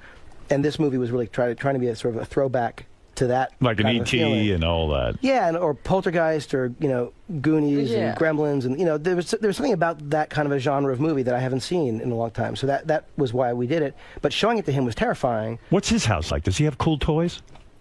The stuff that he has. Does he have a replica of E.T. in his house? No. E.T. serving the But wait a second, I interrupted you. You said, so showing it to Stephen was terrifying. It was terrifying. And when he looks at it, does he sit there and go, no, you did this wrong, you did this Do you wrong? watch him instead of the movie? This over here drags. Well, first of all, he had worked with me on I gave him pages of the script. He gave me notes on the script. Yeah. And he looked at dailies and casting tapes and dailies, and so when I sat down to show him the movie, it wasn't like he was coming to it blind, but still, it was like my heart was fucking. It was pound. I was just. I couldn't believe I was sitting there having to show him this movie, and I knew that it was a first cut, too long, all these things. And he sat down and watched the movie, and what was amazing was like during the movie there are things he can see. He knows the process so well. He can look and he can see how it's going to work. It may not be the perfect version, but he sees it, and he knows. So like literally during the movie, he would keep hitting me, like that's a scene that's going to work. He knows. He knows. He knows how the audience is going to respond. Even though I know as I'm watching, like fuck, this is not there yet. He would be like, and literally like there was one scene where I swear to God, he got emotional. He was, I could see that he was like moved. tearing up, and it was one of those moments that I knew could work. When we got there, the right music, the right pacing. It wasn't quite there, but the point is he sees the best version of what something's going to be, and he was able to Wow. When your wife swims by the pool, does she wear a bikini or one piece? God. What does she wear, honestly? I want to know. And don't give me a horseshit She's a answer. one-piece woman. A one piece. Why is What about that? Beth? Bikini. Why doesn't your wife wear a two-piece? She's got a terrific look. She's a beautiful woman. She's a beautiful woman. She will not wear a bikini. She first of all, she grew up in Maine. I would love to come over to your house on a hot day and sit by the pool with her, if I could. Come to the office, look at the toys. Yeah. And then come over to the house on a hot day. Yeah. That'd be a fun day. I keep inviting you, and you never show up. Right. Listen to me. Yeah. JJ, I wish you so much luck. This is week 2 of Super 8. If you haven't seen it yet, it's a big movie from J.J. Abrams. It's in theaters now. It's a collaboration between him and Steven Spielberg. Wow. That's something else. Good for you, man. What, he's got to go? What else you got? What else are you doing? What is this TV thing? Who even knows who you are? What is this? He's got a TV satellite tour. Oh. TV satellite. Not even Regis. It's not even Regis. Do I have to go? You That's do. what she's saying. Yep. Really? Yeah, you got your people. I know you don't want me here. I just want to stay. I'm really troubled with this Eric and this Dixie chick or Ditzy Clit, whatever the hell she is. What?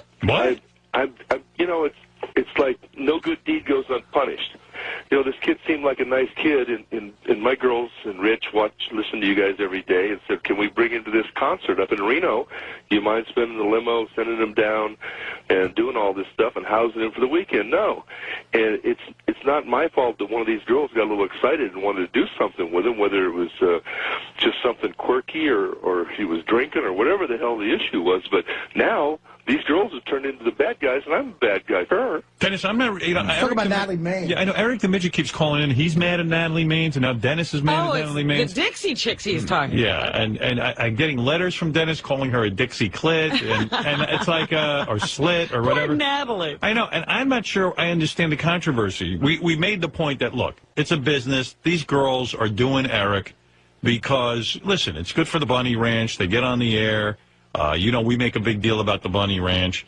And Eric had a good time. And Eric had a good time. I'm not really sure what. I don't know why. Hi, Eric. I don't know why everyone is so upset. Well, yeah, maybe I'm missing it because it wasn't. We didn't do that to get a plug or come on or anything like that. Well, you did it because Eric's part of our show. You know about. You wouldn't even know about him if you wasn't. Exactly. And the girls liked him. Rich liked him. So I said, yeah, I'll spend the money, bring him up. But it had nothing to do with that. I mean, he went on later on and said something about being up here. I don't know why everyone's getting so sensitive. I don't think Natalie said anything out of line. Eric, why are you so sensitive? Oh, okay. I'm not the only one that was up there that weekend.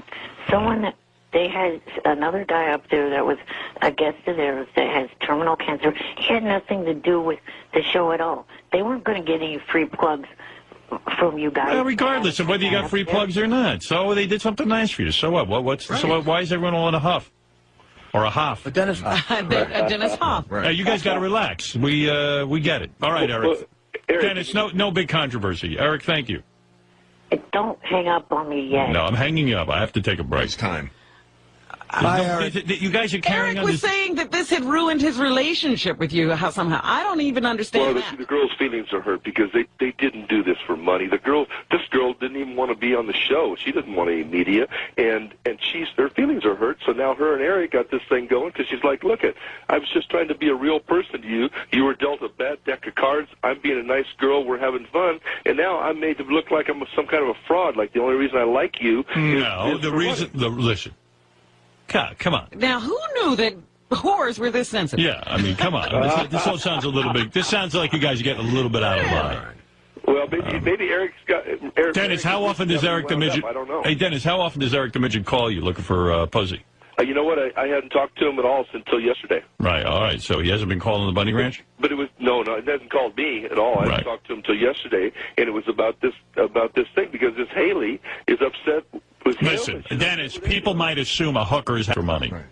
Well, but she didn't get paid by me. She didn't get paid by him. Well, all right. In this case, not. But there's also a reason why. It was fun, and it's like she feels like, look I had some fun. I did the right thing, and now I'm being made fun of by this Dixie chick. Come on. You're making a lot out of nothing. All right, Eric, Dennis, it's okay.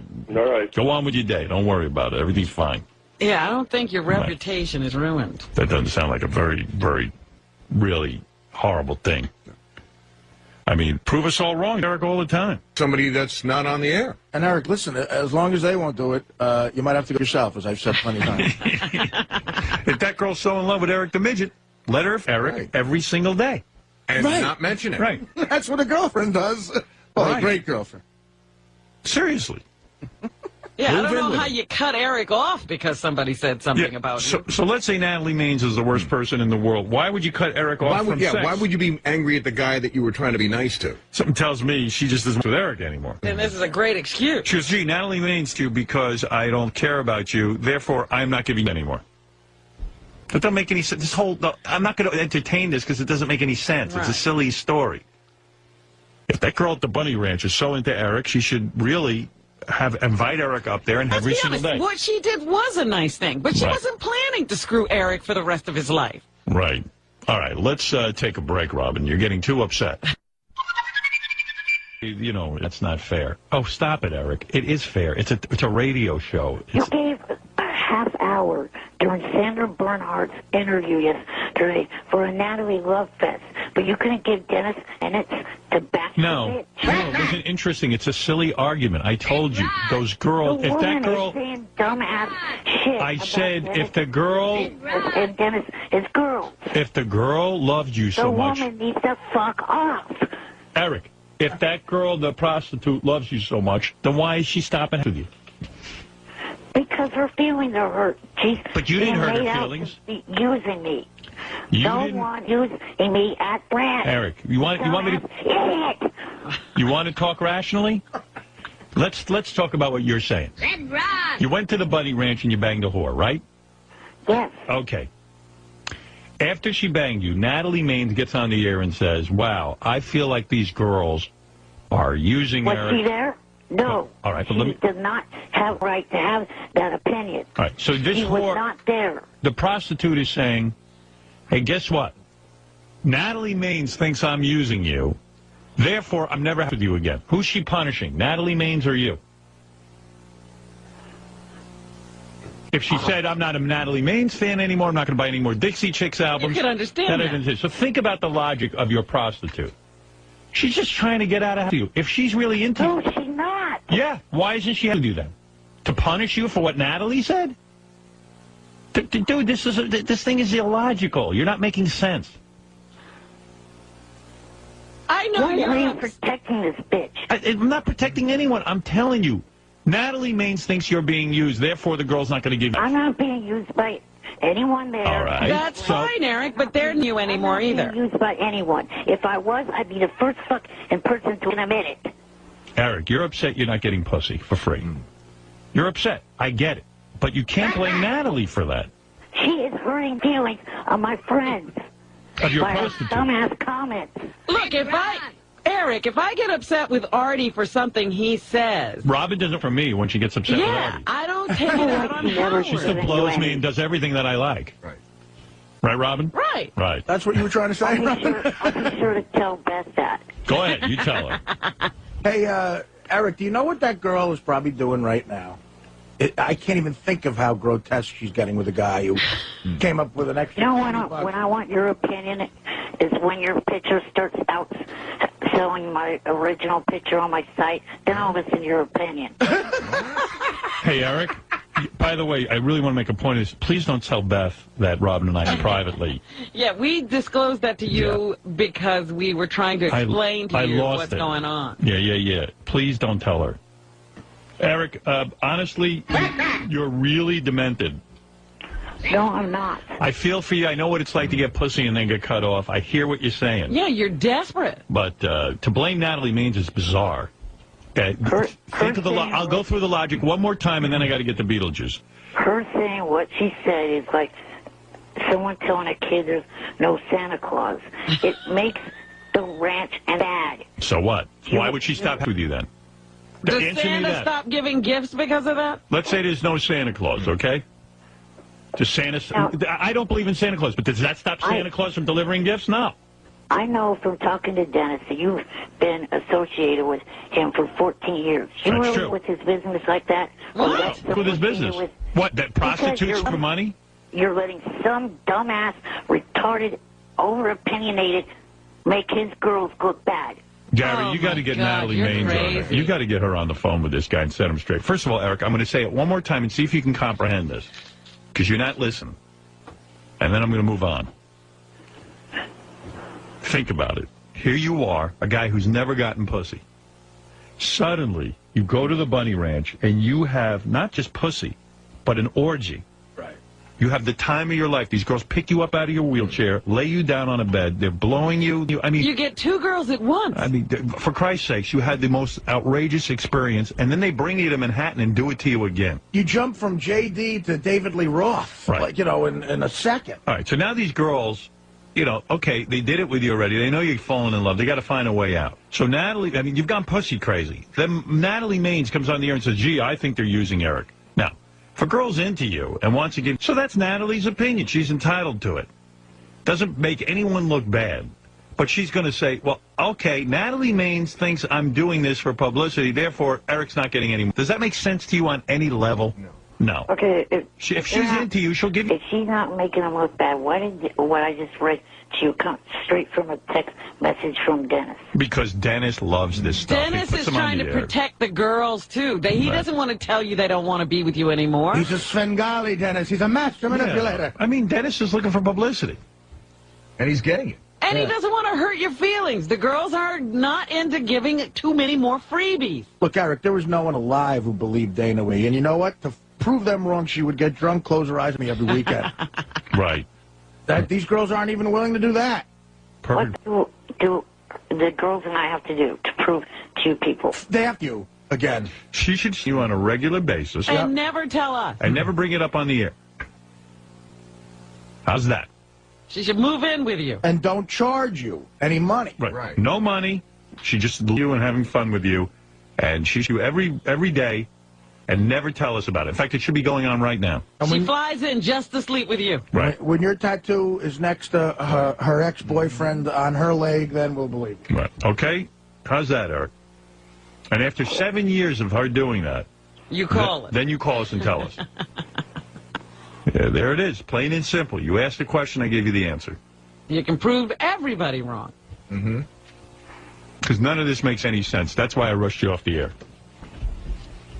Doesn't make any sense. It's a ridiculous argument you're making. She doesn't want to because of what Natalie Maines said. Who cares what Natalie Maines said? She doesn't want to have with you because the sun came up.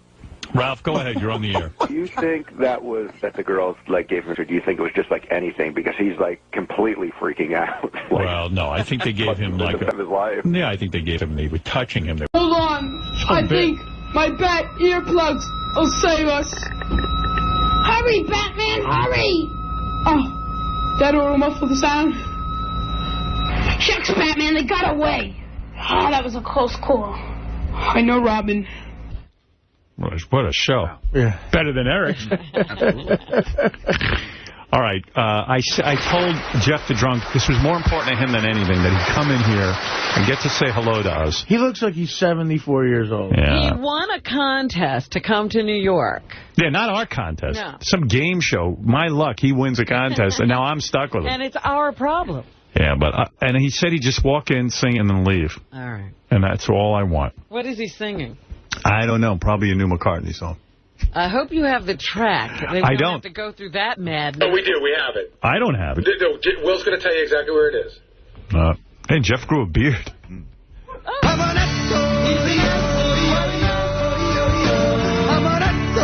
Jeff grew a beard. Wow. Why? You don't know where to start.